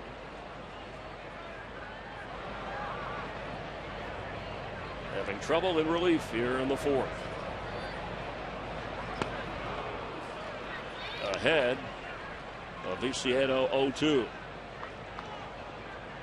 Rios, by the way, is 5 runs batted in. Just 1 away from his career high. And 3 for 3 on top of that. Increasing the trade value right now as we speak. Chicago has hit well on an 0-2 count so far in this game, but not here. And even when something good happens for the Braves, the strikeout, the runners advance. Keppinger steps to the plate. Next week on Fox, Saturday baseball division leaders, the Braves back home, more comfortable there. They'll take on the Cards. David Wright and the Mets face Bryce Harper and the Nationals, or some will see the A's and Angels. Fox Saturday baseball presented by Taco Bell, 2:30 Eastern time next Saturday on Fox. Strikeout and an advance on the wild pitch with runners now at second and third, and 2 down. White Sox already with 2 runs here in the inning.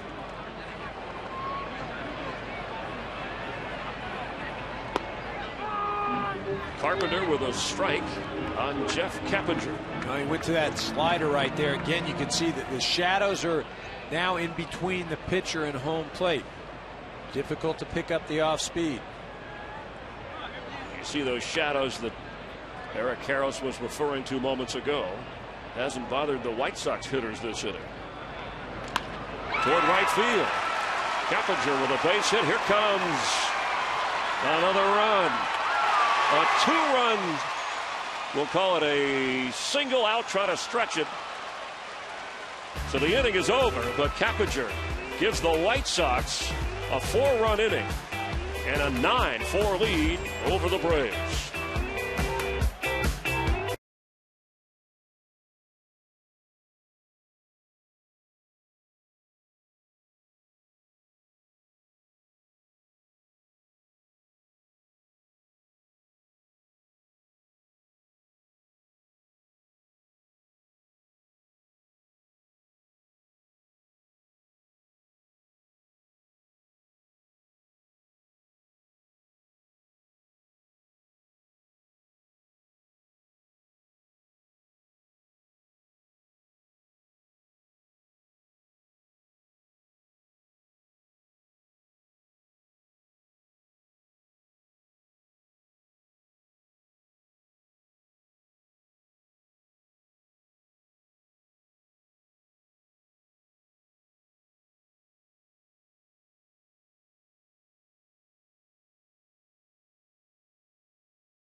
Man, things can turn quickly. They had a 4-0 advantage. Then they trailed 5-4. Now it's 9-4. They have some catching up to do as Jose Constanza batting leadoff, who's 1 for 2. Steps in there for the Braves against Jake Peavy. Again, back for the first time since early June. You see the pitch count up in the corner, 71. As that is right back at him, and the Gold Glove winner of last year was in the right place at the right time. Let's go to Greg Amsinger at the MLB Network studios for a game break. Chris, thanks. Brett Gardner's second hit of the afternoon gets right past the glove of Dustin Pedroia and scores the game's only run. At the moment, it's 1-0. Hiroki Kuroda, terrific so far. Just 1 hit surrendered. 1-0 bottom 5 Beantown. Chris, Eric, back to you. Thanks, Reg. As the Rays keeping the heat on the top spot. And the Red Sox, Chris Davis of the Orioles, as they battle the Rangers this weekend. His former team, his amazing home run count in the first half. Braves, who lead the National League in home runs coming in and have one today, usually win when they hit one out of the park. Well, they've run into a White Sox offense that has really been relentless for 2 innings. Josh Phegley starting each of the innings. Big doubles. Obviously the big blow, Alex Rios, the grand slam. White Sox came in with 37 wins and 56 losses. Bottom of the division, but they already have 10 hits, and despite some of that shaky defense, they've rallied behind Peavy. He's 1-2 now on Chris Johnson. Well, and I think, again, the most revealing part of today, at least for me, watching Jake Peavy, is that he's going to go out there and battle and battle and battle. And again, not that there's ever been a question of that, but it's very evident. Today he could have, he's down 4-0. The defense hasn't played great behind him, yet he's still going out there. He's keeping his team in the ball game. He's doing his thing. Lo and behold, the offense gets going, and he's got an opportunity to put himself in a position for a win. And he stood in front of the Chicago media in his locker yesterday and said, look, I got no excuses here. If I take the mound, I'm out there to pitch to win, whether there's trade distraction, whether it's coming off the injury and stamina. I think he had a little something to show himself in terms of coming off an injury, because he was proud of the way he rallied from past ankle and shoulder injuries. As Johnson hits one towards center. For out number 2, Chevrolet, the official vehicle of Major League Baseball, is celebrating a new season for new memories. For your chance to win a community field makeover and an all-new 2014 Impala, visit ChevyBaseball.com. Justin Upton, 1 for 2, steps in against Peavy here in the 5th. Nobody on and 2 down.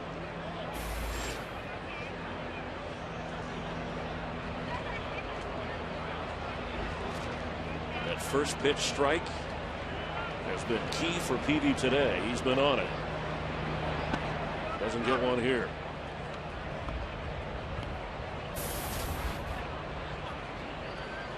The Braves came in with that 6.5 game lead. The Phillies have already lost today, second in the National League East. The Nationals play the Dodgers tonight. Atlanta with the 3rd best record in the National League at the break. They got off to that 12-1 start at the beginning of the year, but have been about a 500 team since. Inside. We haven't mentioned the home plate umpire, Hunter Wendelstedt, today. I guess that's a good thing. No offense to the umpire crew. But when they do their job well, you don't have to discuss it. Now 3-0 on Justin Upton. Freddie Freeman would be next. Got the strike.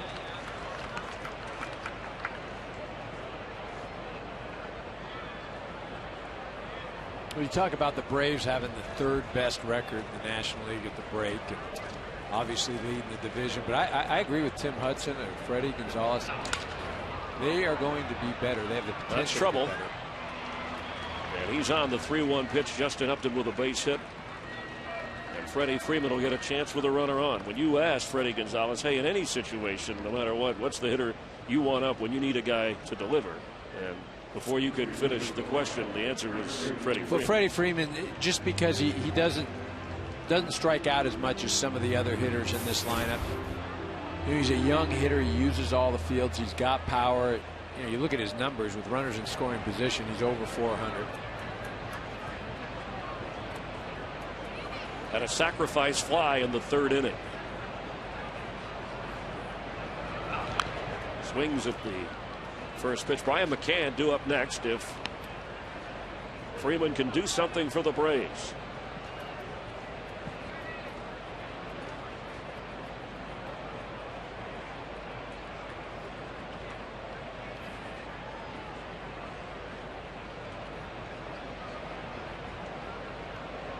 Upton runs well.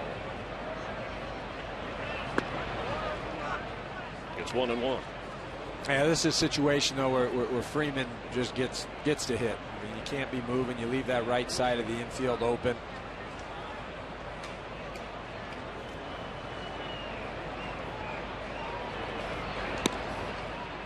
Peavy being very careful. Well, you want to be careful, but you've got a 5-run lead. What you don't want to do is put him on, and then McCann runs into one. Boom, that's 3 runs right there. Again, you know, I think Jake Peavy right now, he's struggled a little bit with the control today. He hasn't been spot on, no question, but he has battled.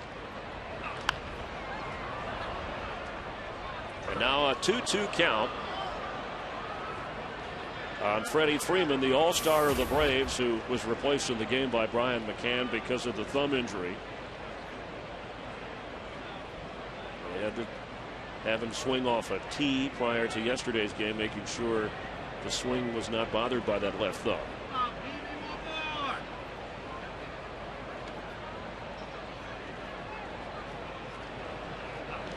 Swung on foul. Braves have been a come-from-behind team all season long. And they can, again, because they have the ability with one swing of the bat boom, goes out of the park. They're always in the ball game. 29 come from behind wins for the Braves. Skied in the air toward right. Alex Rios, the hitting hero, has it. And the White Sox going to the bottom of the fifth, hold a 9-4 advantage. I've seen it all. I've seen it all now.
Sponsored by the all-new 2014 Chevy Silverado.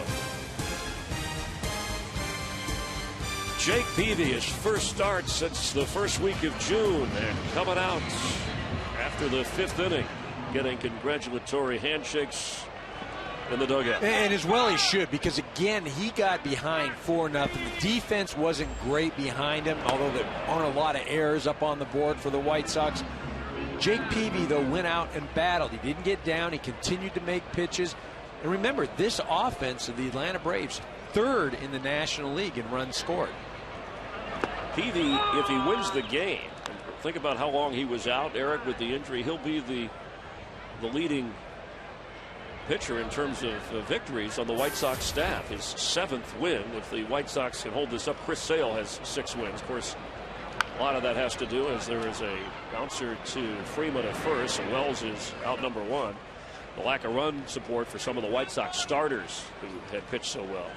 Next Saturday, the UFC returns to Fox. Flyweight champ Demetrius Johnson puts his title on the line against John Moraga, highlighting a full night of epic fights. Johnson and Moraga. It's the World Flyweight Championship. Fox UFC Saturday is live. It's free, and it's next week, beginning at 8 Eastern. We hope you join us on Fox. David Carpenter in relief of Paul Mulholland. We're still checking on the believed to be physical injury of Mulholland. With one out here in the bottom half of the fifth.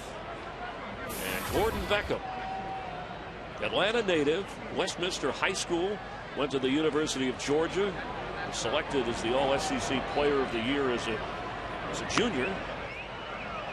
Helped the Georgia Bulldogs get to the College World Series. And he is engaged to Brittany Fletcher, whose father, Scott Fletcher, is assistant batting coach with the Braves, and they're all here in attendance, going to be married in November. He's excited about that, going against his hometown team. Toward third. 2 away. Make Sunday extra special by going out to the ballpark. Go to MLB.com/Sunday and find special ticket offers. It's a nice ballpark here, built in '91. Straightaway center as you see, 400. Good place to hit, always has been. Ball will jump out of here. Fans have a good time and are entertained today, the hometown fans. After there was crazy concert activity in the city of Chicago last night. Josh Fegley, a couple of doubles. He has sparked this Chicago offense, and his story in terms of overcoming adversity with a rare blood disorder and to have the removal of his spleen eventually because of the risk of getting bumped or hit. And some of the veterans you talk to on this White Sox team, they love the way for a young guy that he's very focused, a take charge kind of guy, which you have to have behind the plate. Well, you really do, and I think just with what he's had to deal with, you know, that personality or those personality traits that he's developed have allowed him to have some success in baseball as well. He's now fully able to convert without having to worry about any health issues or the effects from any treatment.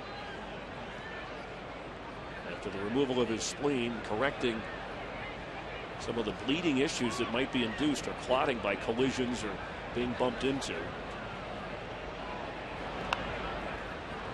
Fouled off.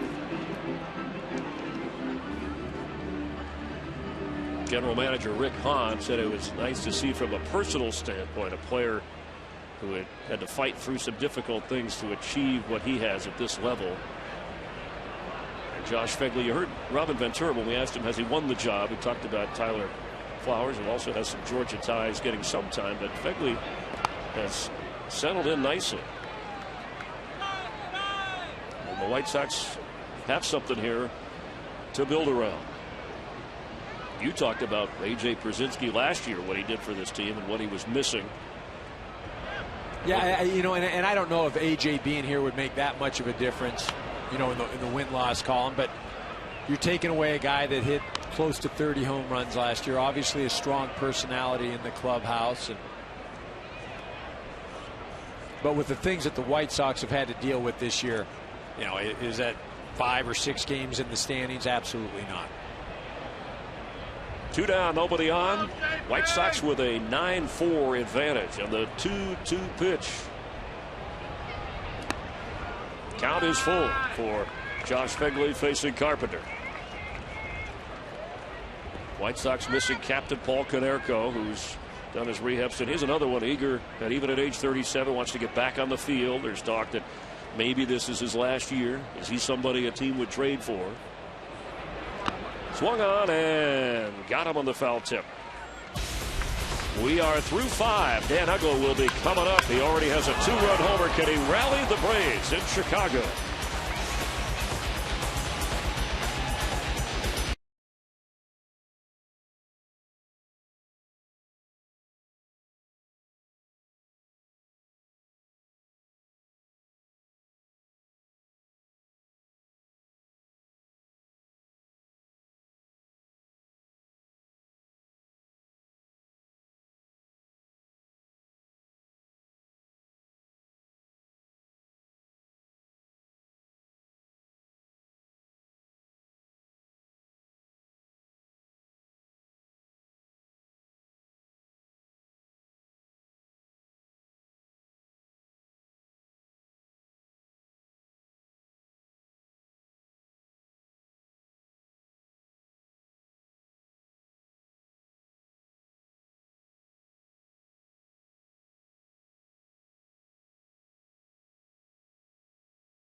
broadcast sponsored by Bayer Advanced Aspirin, the official pain reliever of Major League Baseball. And by Firestone, reminding you that whatever you drive, drive a Firestone. Along with Eric Karros, Chris Myers, glad you're with us in Chicago as the Braves battle the sixth with Brian McCann facing Jake Peavy, who is hanging in there with that 5-run advantage. McCann 0 for 2. Talked about his home run last night. He has more homers since the start of 2006 than any other catcher in baseball.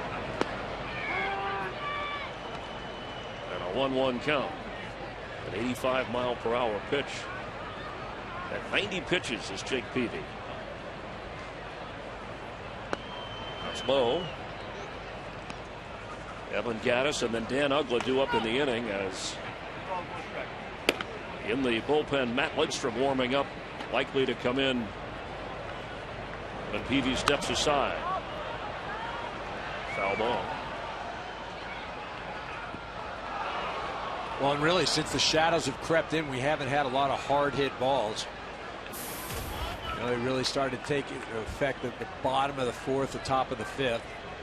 And when you have the shadows, you start spinning the ball. It's very tough to pick that up. You run into a fastball every now and then, but the off speed, very difficult as a hitter to pick up spin. The 2-2 to McCann, and base hit left center field. Braves, who need base runners, get one with Gattis, and then Dan Uggla due up.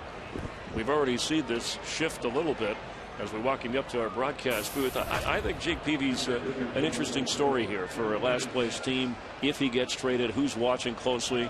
Ken Rosenthal telling me now that Arizona is not necessarily as seriously interested as we thought they once were, but a number of teams are. Well, I think there's some teams that inquire, but when you get down to it, there's still an economic consideration when you're talking about Jake Peavy. You know, the remainder of the balance of 14.5 this year, 14.5 next year. There is some real concern about the disabled list. He's been on it 7 times. You know, so what is it you're willing to give up? And the catch made in center field. One away, and the runner gets back to first. You know, and I think when you're talking about Peavy, you're not questioning whether or not he has the ability to pitch at the top of a rotation or that can he help a contender, because there's no question. But at what price? That's going to become the whole issue. At what price is a team willing to pay?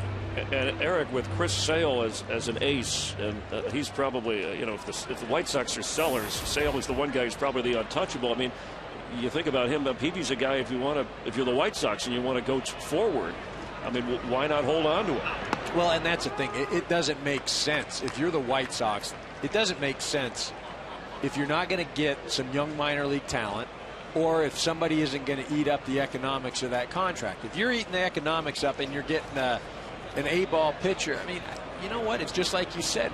Keep him around. Let him help Sale. I mean, Peavy, again, maybe he's worth more next year to a contending team. Or maybe you rebuild and you're ready to go next year. He did deliver in the 200-inning department and doesn't feel like the wear and tear, other than the injury, has had an effect. And Peavy does not have, again, the no-trade clause and sign through next year. Here is Dan Uggla with a man on. Already has a 2-run homer in this game. And towards short, that's Alexi Ramirez. They have 1. They have 2. Peavy gets out of it. And we're going to the bottom of the 6th. White Sox with a 9-4 advantage, and they'll be back.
pitch. Mike Carp's coming home.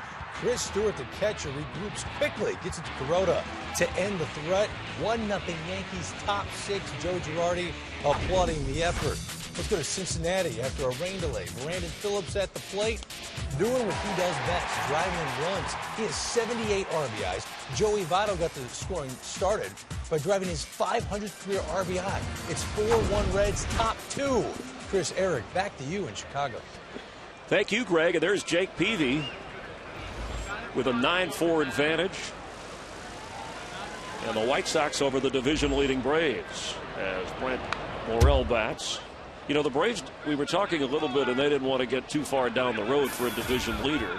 But we just saw the highlights with Greg Amsinger and some of the contending teams. And when you hear people talk about who's going to go to the World Series, you hear about the Cardinals or maybe the Pirates, but you don't hear a lot of Brave talk, at least not outside of Georgia.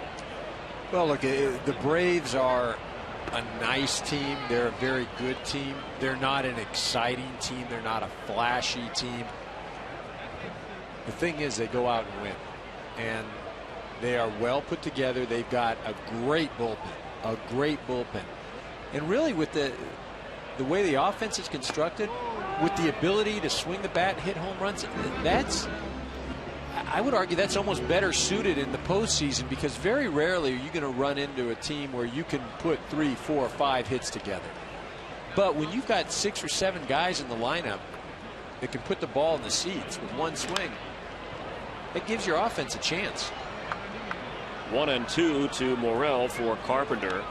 And a team, as you said, that when B.J. Upton returns, Justin Upton, those are guys that traditionally the batting average, they're going to hit higher than what they've done. Look, there have been sample sizes where, whether it's Hayward or B.J. Upton, where they started to swing the bats well and really had something going. And again, the bodies have failed them. They've had some injury issues.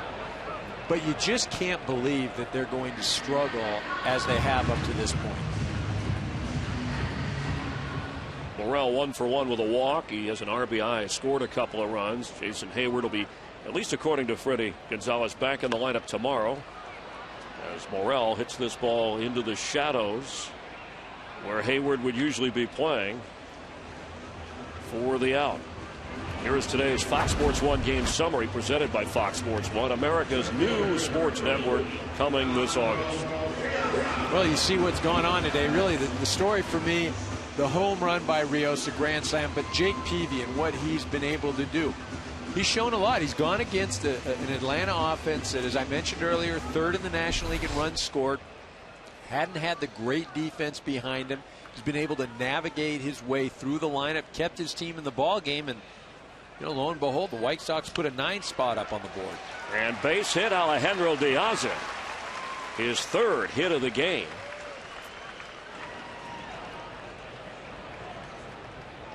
That brings up Alexi Ramirez. Just kind of serves this ball. It's out off the plate. Shoots it into left field. Nice job of going the other way with it.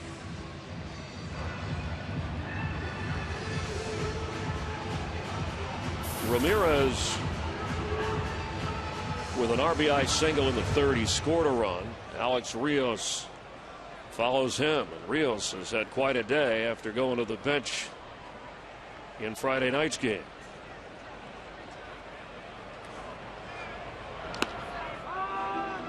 Ramirez has scored twice today.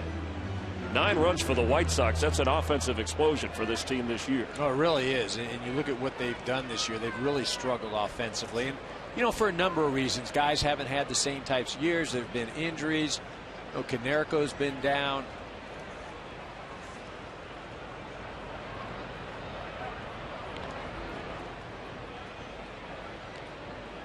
A check of the runner.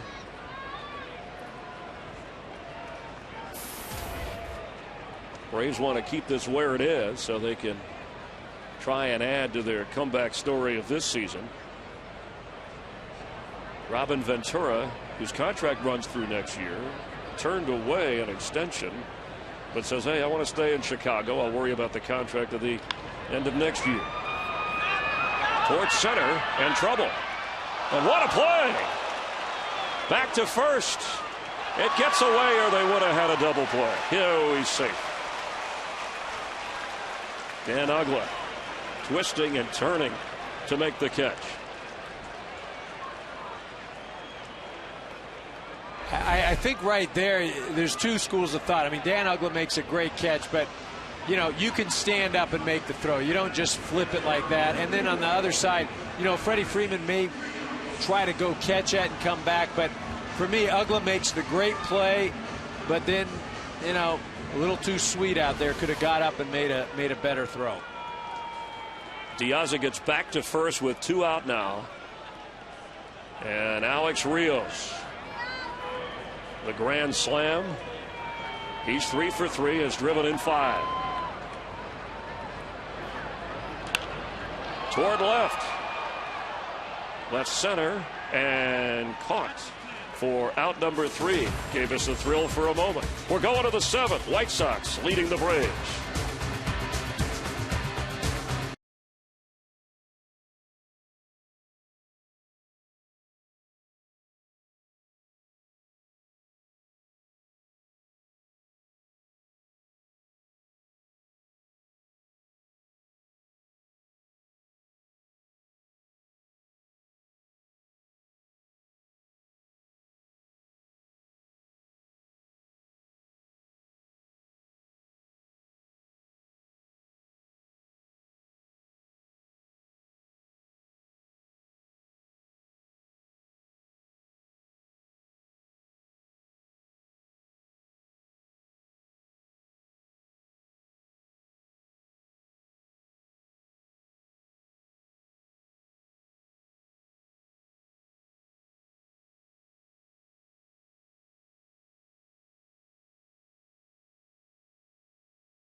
By Taco Bell. Matt Lindstrom is on for Jake Peavy to pitch in the 7th inning against the Braves, who at one time had a 4-0 lead, now trail 9-4. Lindstrom 2-3, ERA is under 3 in 47 appearances, and pitched 2/3 of an inning last night scoreless.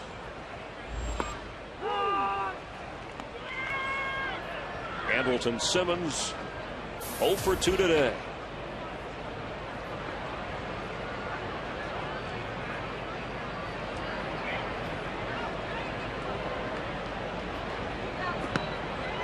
Got the strike in there. Peavy goes 6 innings, 96 pitches. Gave up 4 runs, 2 were earned. Yeah, Peavy did a real nice job today. I think, you know, coming back his first start, not really having much of a rehab stint. White Sox have to be pleased. Fouled away. Terdoslavich and then Constanza follow Simmons here in the 7th. And see, you're now into the White Sox bullpen. And one thing about the White Sox, they've got some live arms coming out of that pen. I mean, there's no guys that are finesse guys trying to hit corners. It's 95, 96. Here you go. Let's get after it. Well, they traded Matt Thornton to the Red Sox. Yep. Jesse Crane, who threw on Friday, they hope that he's back. Another guy mentioned in trade discussions as Varvaro for the Braves Anthony Farver warming in the bullpen. And we mentioned the teams that have sent scouts here today.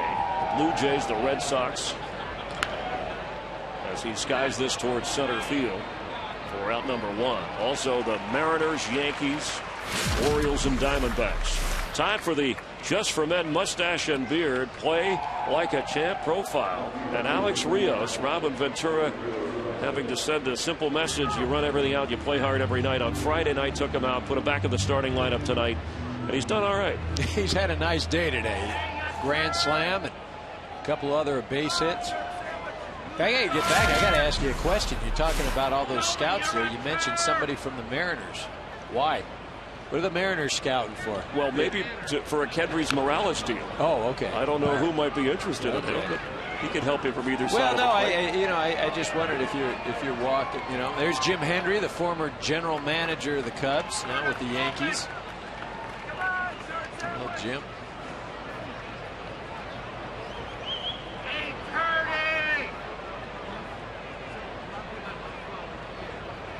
The 0-1 pitch. Maybe you want me to tweet Ken Rosenthal? I just want to know why the Mariners are here. I mean, what are they looking to acquire? Look, the Mariners are probably a couple of years away, but I'm not sure they're looking to acquire guys right now, are they? I know that some teams are interested in Morales. Speaking of the Mariners, it's funny that Dan Uggla was telling me, that our Braves club, we don't have a Felix Hernandez, Chris Sale. We don't have that kind of ace. We have Tim Hudson, who will go out there and we'll match him up against any #1 guy. But maybe that's why people aren't talking about us beyond the postseason like some of the other teams. Well, you're right. They don't have the big 1-2 punch. There's no question they don't have that. But what they do have are guys that are going to give you very good outings. Tim Hudson is, when you talk about gamers, he's as good as there is. Their bullpen is dominant. And so your starters don't have to be the horse that goes 8 or 9 innings. It can be that guy that gives you 5 or 6. And so that's why, people may overlook the Braves nationally. But like I said, they just win. And with the injuries to O'Flaherty and Vetters, guys that would help you to get to Kimbrel, they've held up well. Well, they really have, and I think it speaks volumes to the job that the pitching coach Roger McDowell has done. I mean, he is probably the most underrated, unheralded pitching coach there is in the big leagues. Meanwhile, Joey Tardoslavich has worked Lindstrom to 3-2. The Braves want base runners. Constanza and then Chris Johnson due up.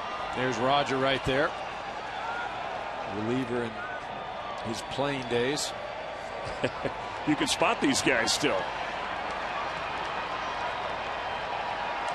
Fouled off. Crowd here wanting the strikeout. Matt Lindstrom pitched for Baltimore and Arizona last year. And is just trying to carry things forward with a 5-run advantage so Jake Peavy can win his 7th game of the season, which would lead the White Sox staff. Not bad for a guy who was out for 6 weeks. He walks him. Fox Sports proud to partner with Johns Hopkins Medicine, one of this year's Fox Sports Supports charities. Johns Hopkins at the forefront of groundbreaking research into disorders like multiple sclerosis, lupus. Join us in the fight against these diseases. Donate now by visiting hopkinsmedicine.org/Fox. Costanza 1 for 3, had a single in the 3rd, scored for Atlanta. Still looking for his first home run. Bouncer, second. That's 1. And that's 2. A double play. 11 double plays. Topped American relievers for Lindstrom. Let's make it 12. We're going to the bottom of the 7th.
Presented by Taco Bell and sponsored by T-Mobile. Now your choice is simple. T-Mobile, unleash. And by Ace, the helpful place.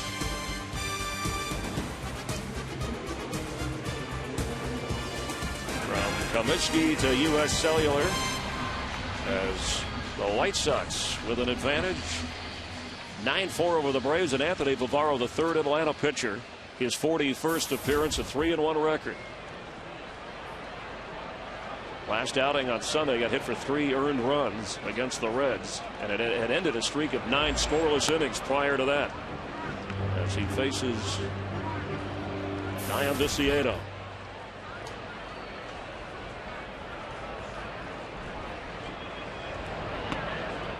Viciedo is 0 for 3. Hunter Wendelstedt working behind home plate today. Has been chatting with his catchers and batters at appropriate moments. A little bit high. It's 2-0. Make that 3-0. It'll be Viciedo, Keppinger, and Wells scheduled. We might see Adam Dunn in here with a right-handed pitcher as Viciedo walks. Now let's listen to Hunter Wendelstedt behind the plate. Sometimes the day starts out like that. You'll be fine, man. You'll be fine.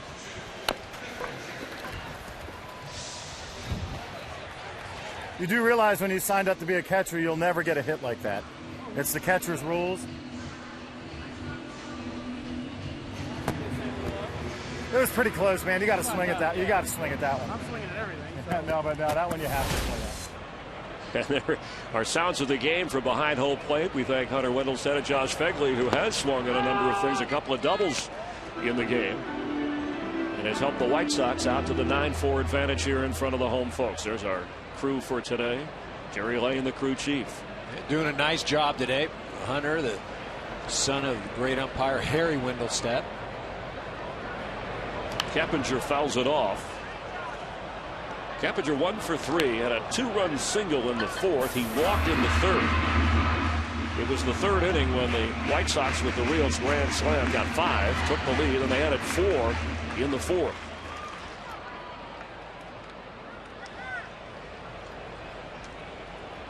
The 0-2 with a runner at first.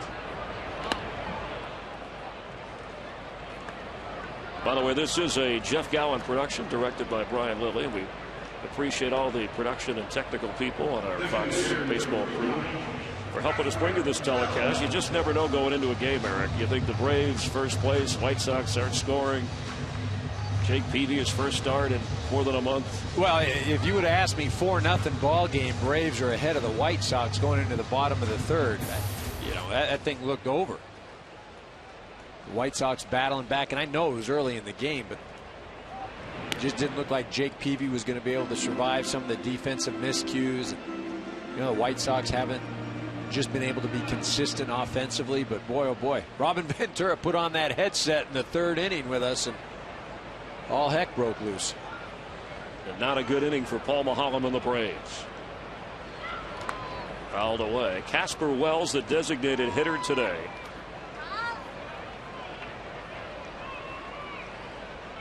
With Seattle, Toronto, Oakland, and then the Sox this year. So he's had 4 different uniforms, 3 different moves in April.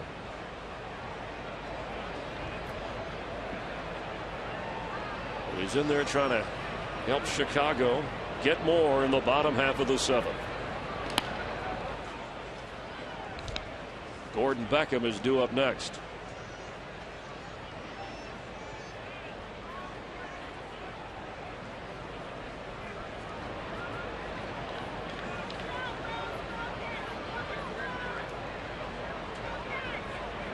Anthony Barbaro, a little bit low there. Now 2-1. You know, Barbaro struggling with the control. And hasn't been able to locate the fastball. Again, only his 3rd hitter, but just doesn't seem to be comfortable yet. Wells 0 for 2, walked back in the 3rd. Gordon Beckham due up next. And that's low.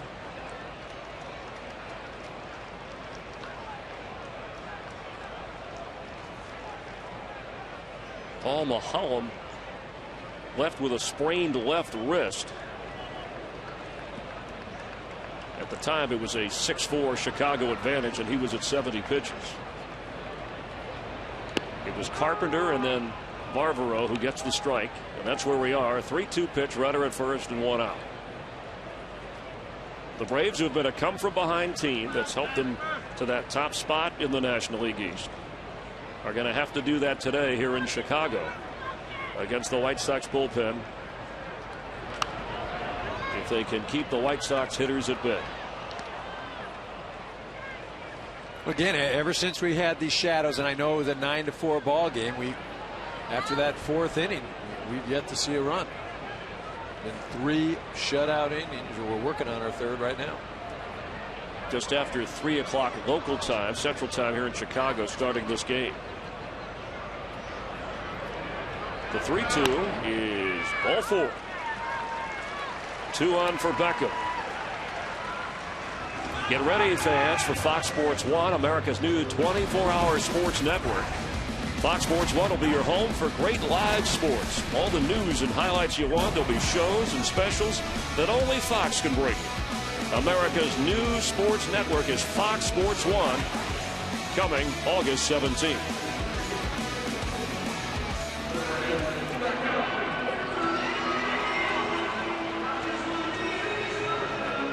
Pinch runner in at second base as Viciedo gets a break, and Beckham the batter. Blake Tecote with 2 on and 1 out. And Beckham hitting over .330 coming into the game. 0 for 3 today.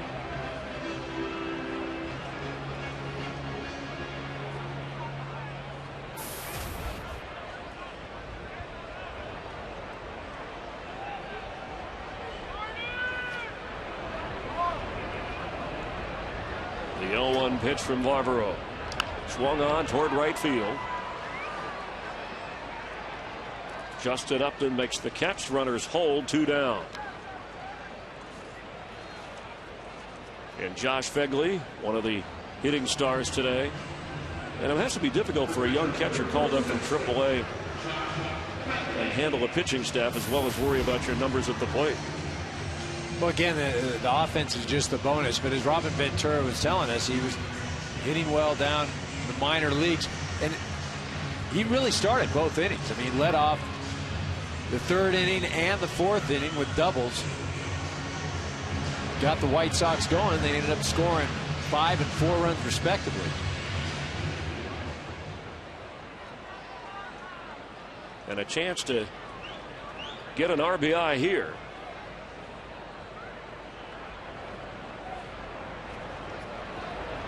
Fegley, drafted in the 1st round in 2009 from Terre Haute, went to Indiana University.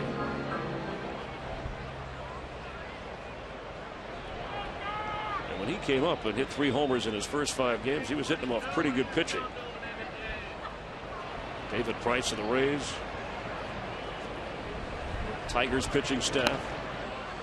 Speaking of the Tigers, this White Sox team will face, they're going to have something to say about the top of that division. They face the first place Tigers 16 times in the second half of the season, including Monday when Detroit comes to town. Remember, they had a little mix up before the All-Star break.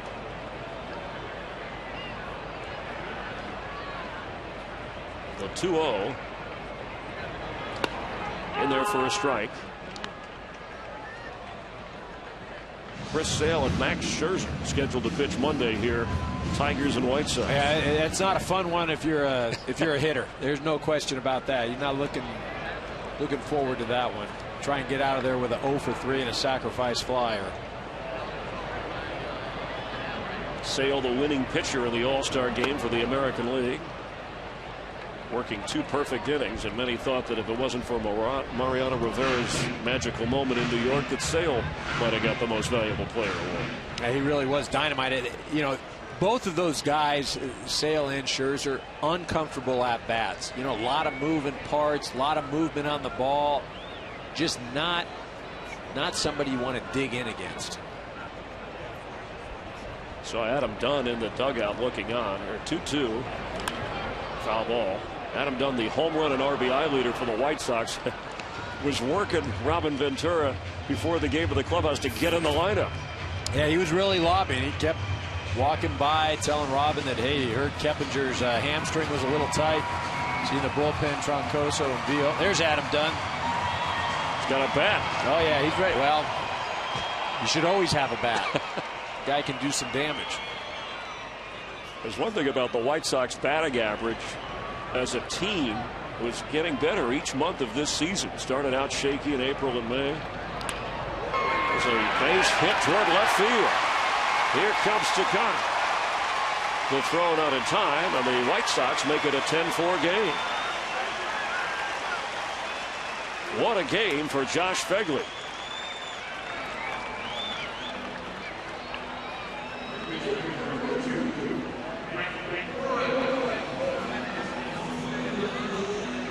Brett Morrell comes to the plate. He got the start at third base.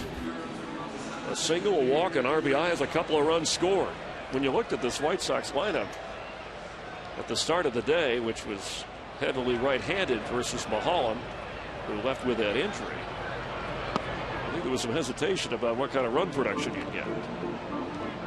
Yeah, you didn't think you were going to get a lot, but again, it's just been one of those days. Braves won last night. White Sox in a 3-game series hope to even things today.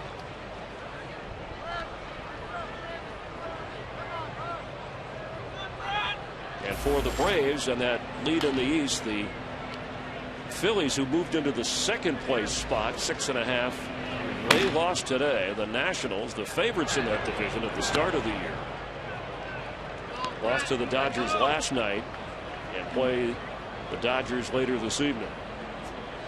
Tonight he's gone 3-0.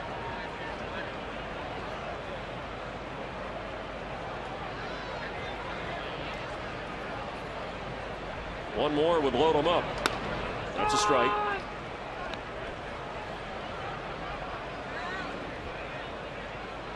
When the White Sox had the bases loaded for Alex Rios, he hit it out of the park in the third inning to give Chicago the lead.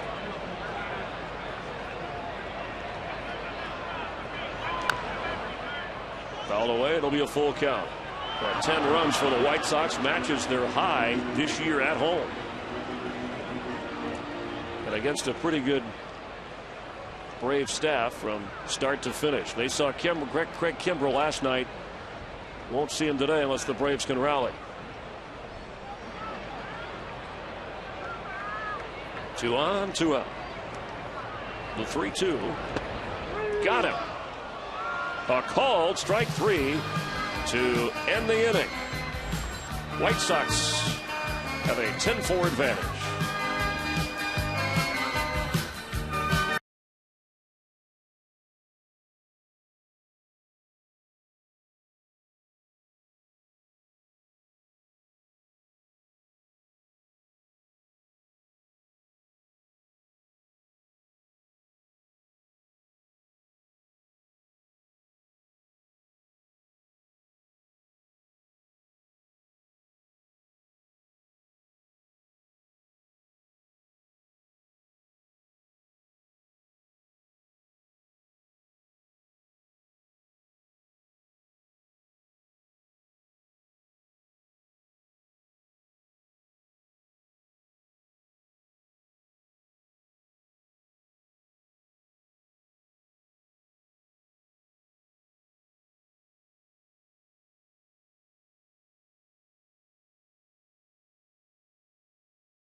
Who pinch ran is in center now. Stays in the game for defense as Ramon Troncoso takes over on the mound.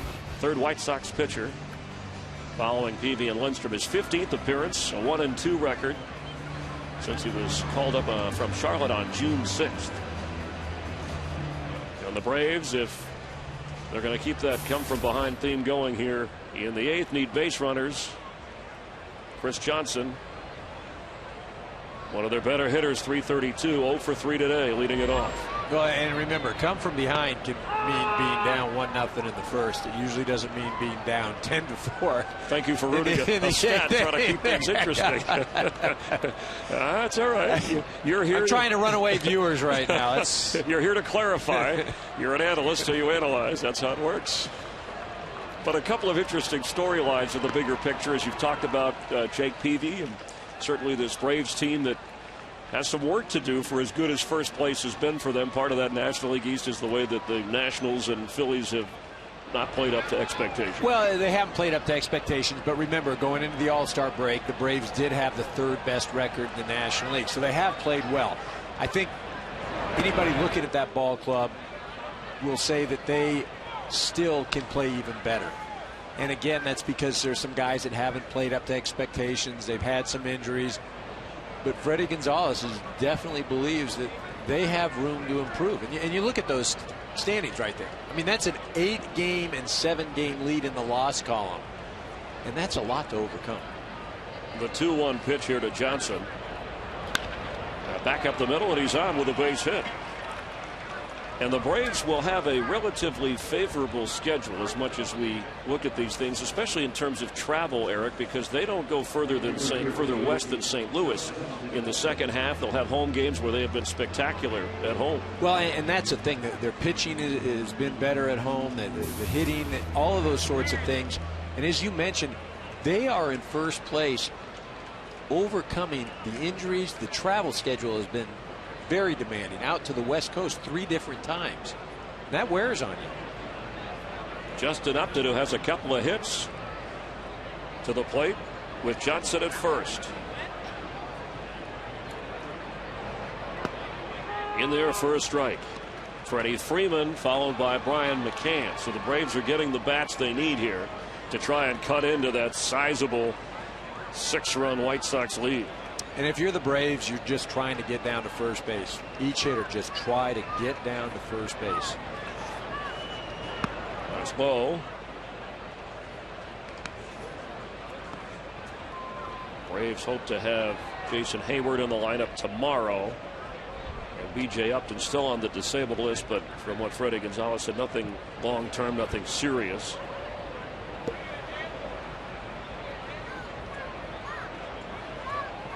The 1-1. Now 1-2, and Freddie Gonzalez said he had a little gathering on Friday with the team about the second half, and now there's a lot more expected of each of these Atlanta players. After that run on division titles, it's only been wild card postseason appearances since then.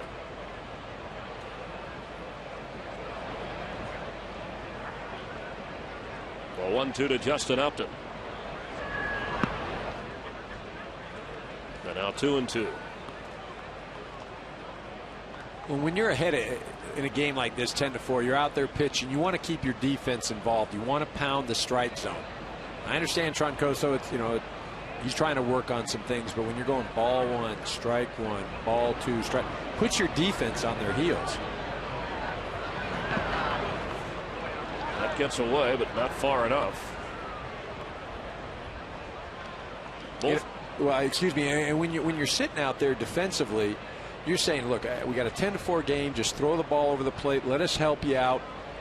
But when the pitcher isn't throwing strikes, then you get a little lazy, and then that ball that's hit to your left just a step or two, you don't get to it because you're not ready. And I understand you got to take that upon yourself as an infielder or outfielder, but I tell you, I used to stand out there sometimes and go, you got to be kidding me. It's not that hard. I'm sure you were. Come on, let's get this over with. Let's move it along. Troncoso, and that's fouled away. And now a 3-2 pitch with Johnson at first. Well, you remember the great Atlanta pitcher, future Hall of Famer Greg Maddux. I mean, there was no he got on the mound, He'd make his pitches. He wasn't trying to strike people out or make the perfect pitch. He kept his defense involved. They in turn would play well behind him. And he goes down as one of the greatest right-handed pitchers to ever play the game.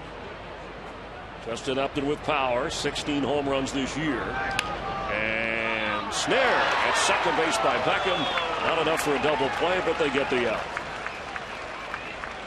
Tomorrow, Landon Donovan and the United States men's national team continue their quest to capture the top prize in North America soccer as they take on El Salvador. Our coverage, the Gold Cup quarterfinals, 3:30 Eastern, 2:30 Central, and you'll see it right here on Fox. We'll have a pitching change. We expect Donnie Veal to come in. Freddie Freeman due up for the Braves. White Sox with a 10-4 lead in the 8th.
Left-hander from Arizona with a 1-0 record in 17 appearances has not allowed any runs in 3 appearances since called up from AAA Charlotte back on July 13th. Is now in to pitch.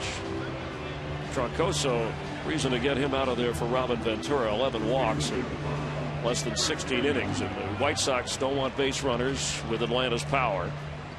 There's one on here for Freddie Freeman with 9 home runs. But 0 for 2 today.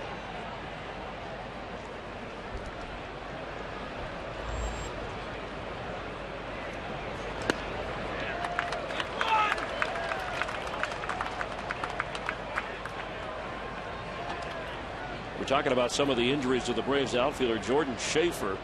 2 outfielders who had played very well when they used him as an unusual kind of an ankle injury that they're keeping an eye on. 0-2 on Freeman, and August 1st they hope he returns if there aren't any further complications. Yeah, he was doing a real nice job for this Atlanta Brave ball club. Had an on-base percentage of almost 400, had about 125, 130 at-bats, played well defensively in center. Here's a drive toward right field. It's up, it's out, and home run, Freddie Freeman.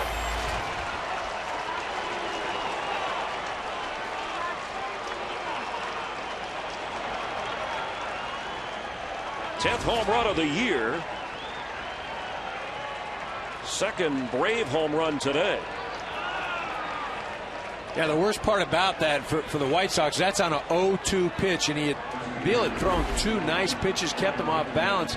And then this thing just on the inner half, just spinning up there.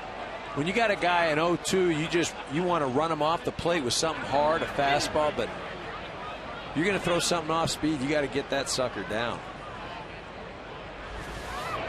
So it's a 4-run advantage for the White Sox as Brian McCann steps in. He's the guy who homered last night. This is Freeman. Kept it in the shadows. Yeah, the thing just spun, and it didn't. I mean, he did him a favor because the first 2 pitches, he had, Freeman was not on him at all. Now, just like in this situation, he's just thrown 2 pitches, and McCann has had really no chance, no shot. Don't roll something up there about 85 miles an hour. He tried to do. He goes with the off speed. You just threw 2 fastballs, Mark. Brian McCann, that average has creeped up to 290. Evan Gattis and then Dan Ugla, who had homered earlier in this game. If we get there, there's 1 out, bases are clean after the 2-run shot. Waved at that for out number 2.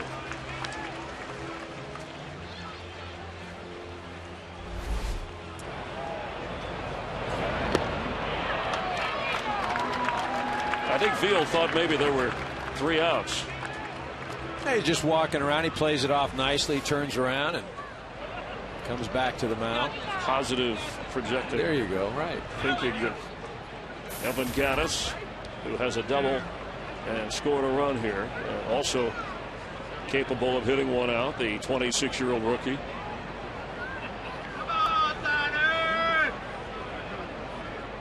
And that's. Go ahead, say it. Say it, Chris. No, I'm going to say it's way outside. Oh, okay. Okay. I think that's been said enough. Yeah. You could make the call. I'm not going to do it. Okay. I'm not going to stoop to that level, Chris. Josh Fegley has had such a good day at the plate, behind the plate. Maybe Veal just wanted to work him a bit. 2 down for Evan Gattis. See, he's thrown about 4 or 5 fastballs that none of the hitters, righties or lefties, have had any ability. No, they haven't even sniffed it. No. And then, you're messing around with the off-speed stuff. I mean, he looks like he's tough to pick up, and until somebody shows me he can hit the fastball. Dylan Axelrod, Nate Jones. In case they're needed, that bounces up there. It's off-speed. Should Gattis reach, Dan Ugla would get a chance.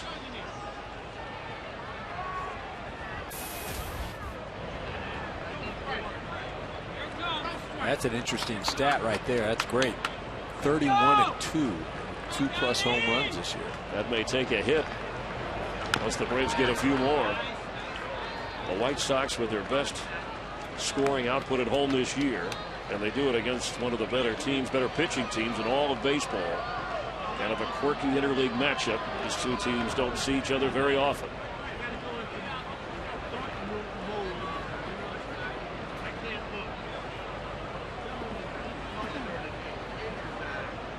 The 2-2 to Evan Gattis. And there is a called strike 3. Worked his way through it. And bottom of the 8th, the White Sox will bat. Their lead cut into a little bit by Freddie Freeman's long ball. But Chicago winning in front of the home folks.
by Marita and introducing new Strawberryta, and by AT&T, rethink possible.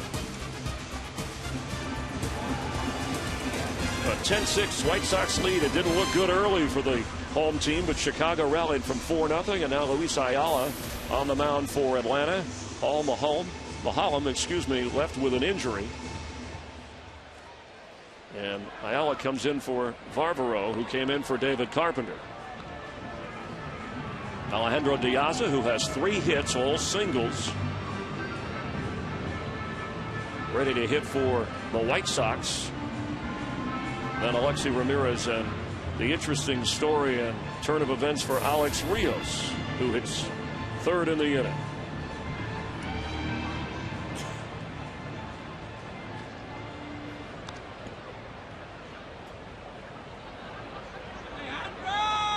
White Sox, there's Rios right there, have some young players in the minor league system in the outfield they think that in time will develop, but when all the trade talk circled around Rios and Jake Peavy, who got the start today, certainly there were some questions about the seasons that Diaz and Piscieto were having after what they were able to do last year. Toward right field, and drops in for the 4th hit today for Diaz.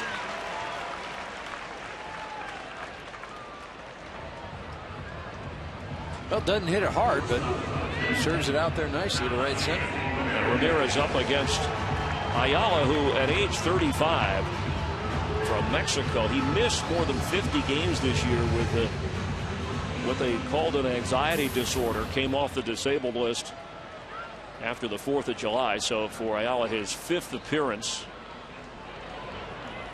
His major league debut was back in 2003. He's been with 7 different teams. This is his first year with the Braves, and hoping to keep the hot-hitting White Sox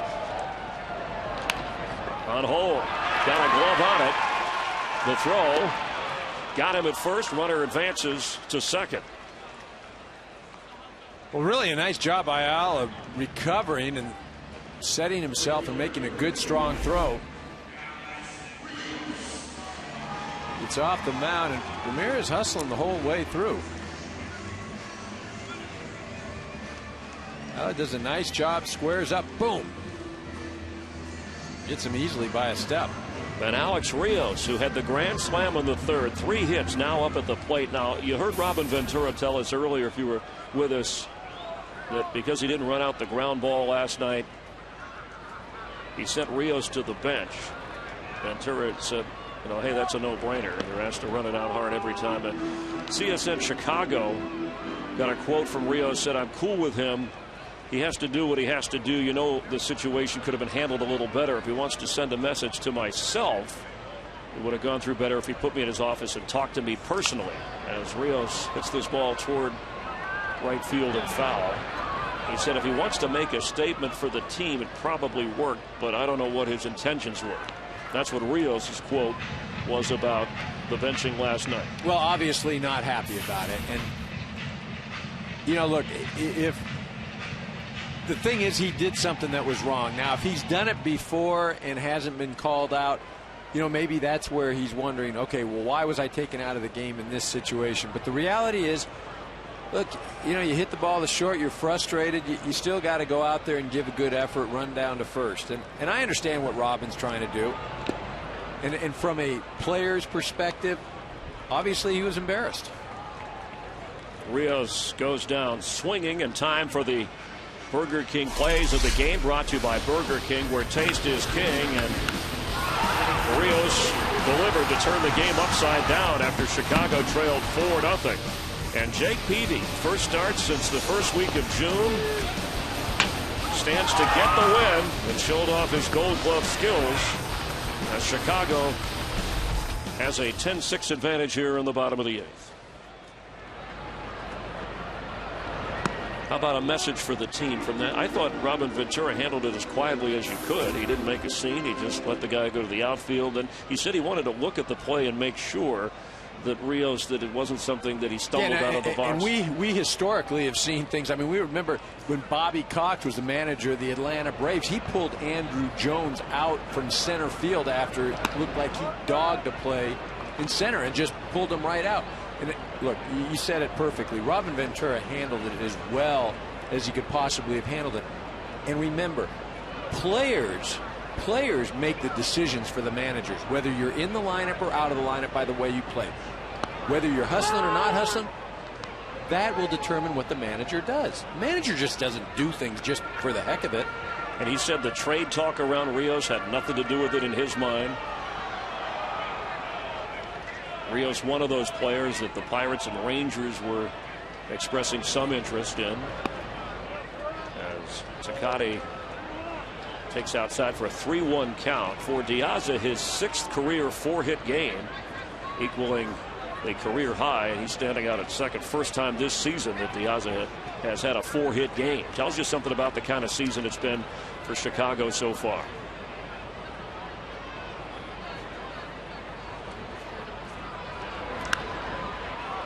In the air, a high foul pop that Chris Johnson could not flag down. There's a little bit of a breeze here. Well, I'm not sure Evan Gattis ever really saw it. You know, he never took command. And there you hear Johnson, or you see him, he says, I got it, I got it. You know, maybe he heard the runner, Diaza, right behind him. I mean, there might be something to be said about that, because watch Johnson, he's running, and now look at Diaza coming right up there. Whoa, whoa, whoa. You know, I don't know if you feel that, but that for me is a Gattis ball there in that situation. Error on Chris Johnson, and there are the shadows, but the shadows are coming all the way in from third to home plate. A break for Takati, and it's a 3-2 pitch with 2 out. Diaz at second. Held away.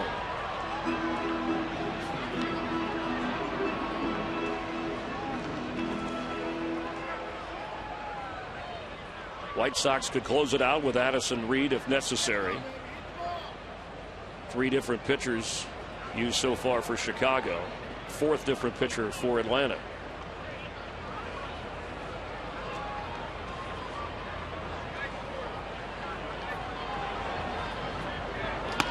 And he walked him, so there's 2 on now. 13 hits in this game for the White Sox, and they showed some patience after the first few innings against Mulholland. Jeff Keppinger, who overall White Sox fans will tell you has been a bit of a disappointment after putting up good numbers for the Rays and signed here, expected to produce. Has been in and out of the lineup. Yeah, multi-year deal here, and they had hoped that he would do a little better than what he's done up to this point. I mean, a 277 on base percentage coming into today and a 297 slugging percentage. That's not what they signed up for.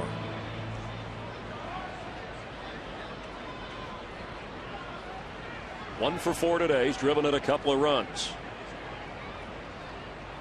The 0-1 bouncer back to Veal, who gets the inning, ending out. It'll be Douglas Simmons coming up for the Braves, who trail by 4 as we go to the 9th in Chicago.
Saturday Baseball in Chicago presented by Taco Bell.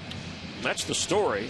That 5-run third got the White Sox rolling, and now Addison Reed comes on to close it out. Not a save situation, but he certainly is a guy who has converted 24 of 28 in those opportunities. His record 4-1 in 39 outings. Well, you mentioned it's not a save situation, but you've got to treat it like it's a save situation. You can't go out there messing around because, again, the Braves are one swing away at all times from putting the ball in the seats. You got to get these guys out. You don't want to get into a situation where they bring the tying run to the plate. Pretend like it's a one-run ball game and treat it as such. It'll be Dan Uggla who is homered, then Simmons, Terdoslavich, and then to the leadoff spot, Jose Constanza, should the Braves get that far.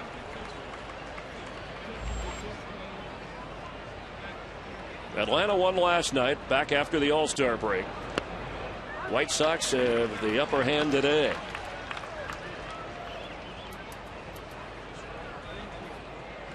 And two teams that certainly the kind of seasons they've had. Looking into the second half, Braves thinking, hey, division title, postseason, maybe more. White Sox, they haven't been sellers for a while at the trade deadline. The scouts we've talked about that have been here, maybe not only for Jake Peavy, who was steady in his return, but maybe Rios, maybe anybody on this Chicago team except for Chris Sale. Well, even Lindstrom, you know, the reliever. Again, there isn't really anybody, as you mentioned, that's untouchable outside of Sale. White Sox hoping to get Jesse Crane and Paul Konerko back in the next week or so. And the Braves, after this series, they get the New York Mets. Then they'll be home against the Cardinals.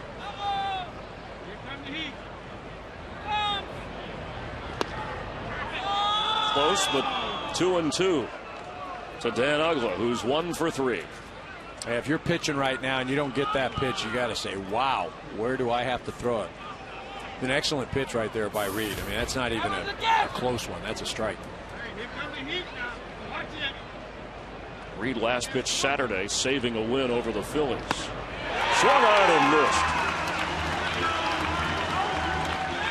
Brave fans, tune in tomorrow to Fox Sports South for the final game of this series. The coverage beginning at 1:30 Eastern Time. Chip Carey and the gang. And the ratings have been terrific in the South and at Fox Sports South for the Braves this season. Fans excited about what this Atlanta team can do. Hawk Harrelson, Steve Stone call the White Sox games for the hometown TV crowd often with great enthusiasm. And they've been as frustrated as some of the players and some of the fans here in Chicago this year. Well, it hasn't been good baseball. You know, it's one of the things where if you're going out there and you just get beat, it's been relatively sloppy. The base running hasn't been good. The fielding hasn't been good. And those are things that you'd like to feel like you can control.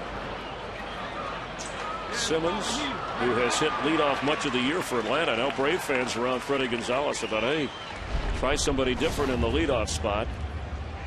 Today down in the order with Constanza in the lineup and batting leadoff, but Simmons 0 for 3.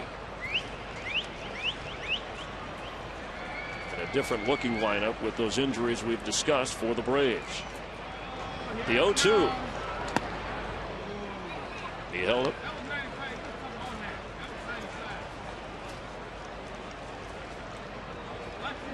Alejandro Diaza with a 4-hit game. Alex Rios with a 3-hit game, including a grand slam.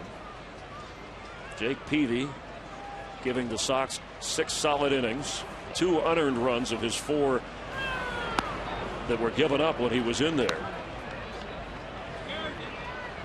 And Chicago feeling pretty good about things today. And Robin Ventura joining us live from the dugout on the headset in the 3rd inning when his team rallied for 5 runs. The 2-2 back up the middle and through. Beckham couldn't get to it, so Simmons is on for the first time today. He has a base hit. Joey Terdoslavich up for Atlanta. Well, and here come the next 2 hitters are the real important guys, obviously. Right now, they are guys that just kind of put the bat on the ball, just trying to get down to first. You got right here. Go ahead, say it for me, Chris. Go ahead, do it. Joey Turdoslavich. Yes, 1 for 3. I should say 1 for 2 with a walk. But he's had good at-bats. Joey T, you could Joey call T. him. Or as they call him, Turdal. Right? Turdal. That's one of the nicknames his teammates have given him. But he's had good at-bats. And the thing is, these next two guys are guys that, are going to just kind of foul some pitches off, put the bat on the ball. And again, you want to stay away from that tying run because the Braves can hit the ball out. So 0-2, Reed ahead. He has a strikeout in the inning here. In his second season as the closer for the White Sox. He's another guy whose name you might hear. Teams might make a move, but a valuable guy. And he gets him swinging. 1 out away. From a White Sox win. Jose Constanza 1 for 4, had a single back in the third, and he's the Braves' last hope. And Addison Reed not messing around, treating this like it is a safe situation.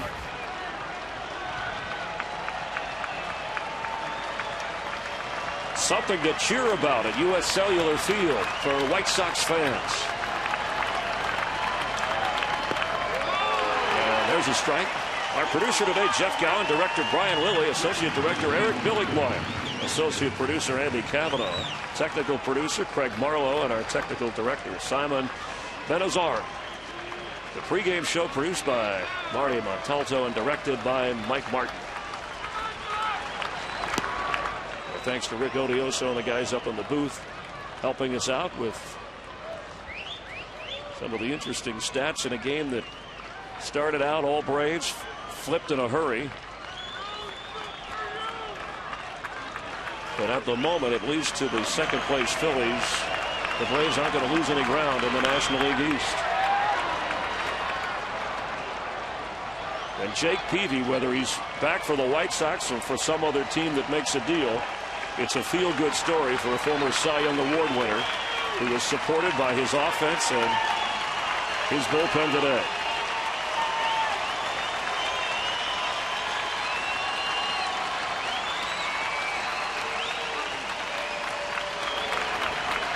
The 1-2, and there goes the bat. And there's the ball game. And right? there goes the ball game. You talk about a swinging strike to end it. And that is fireworks.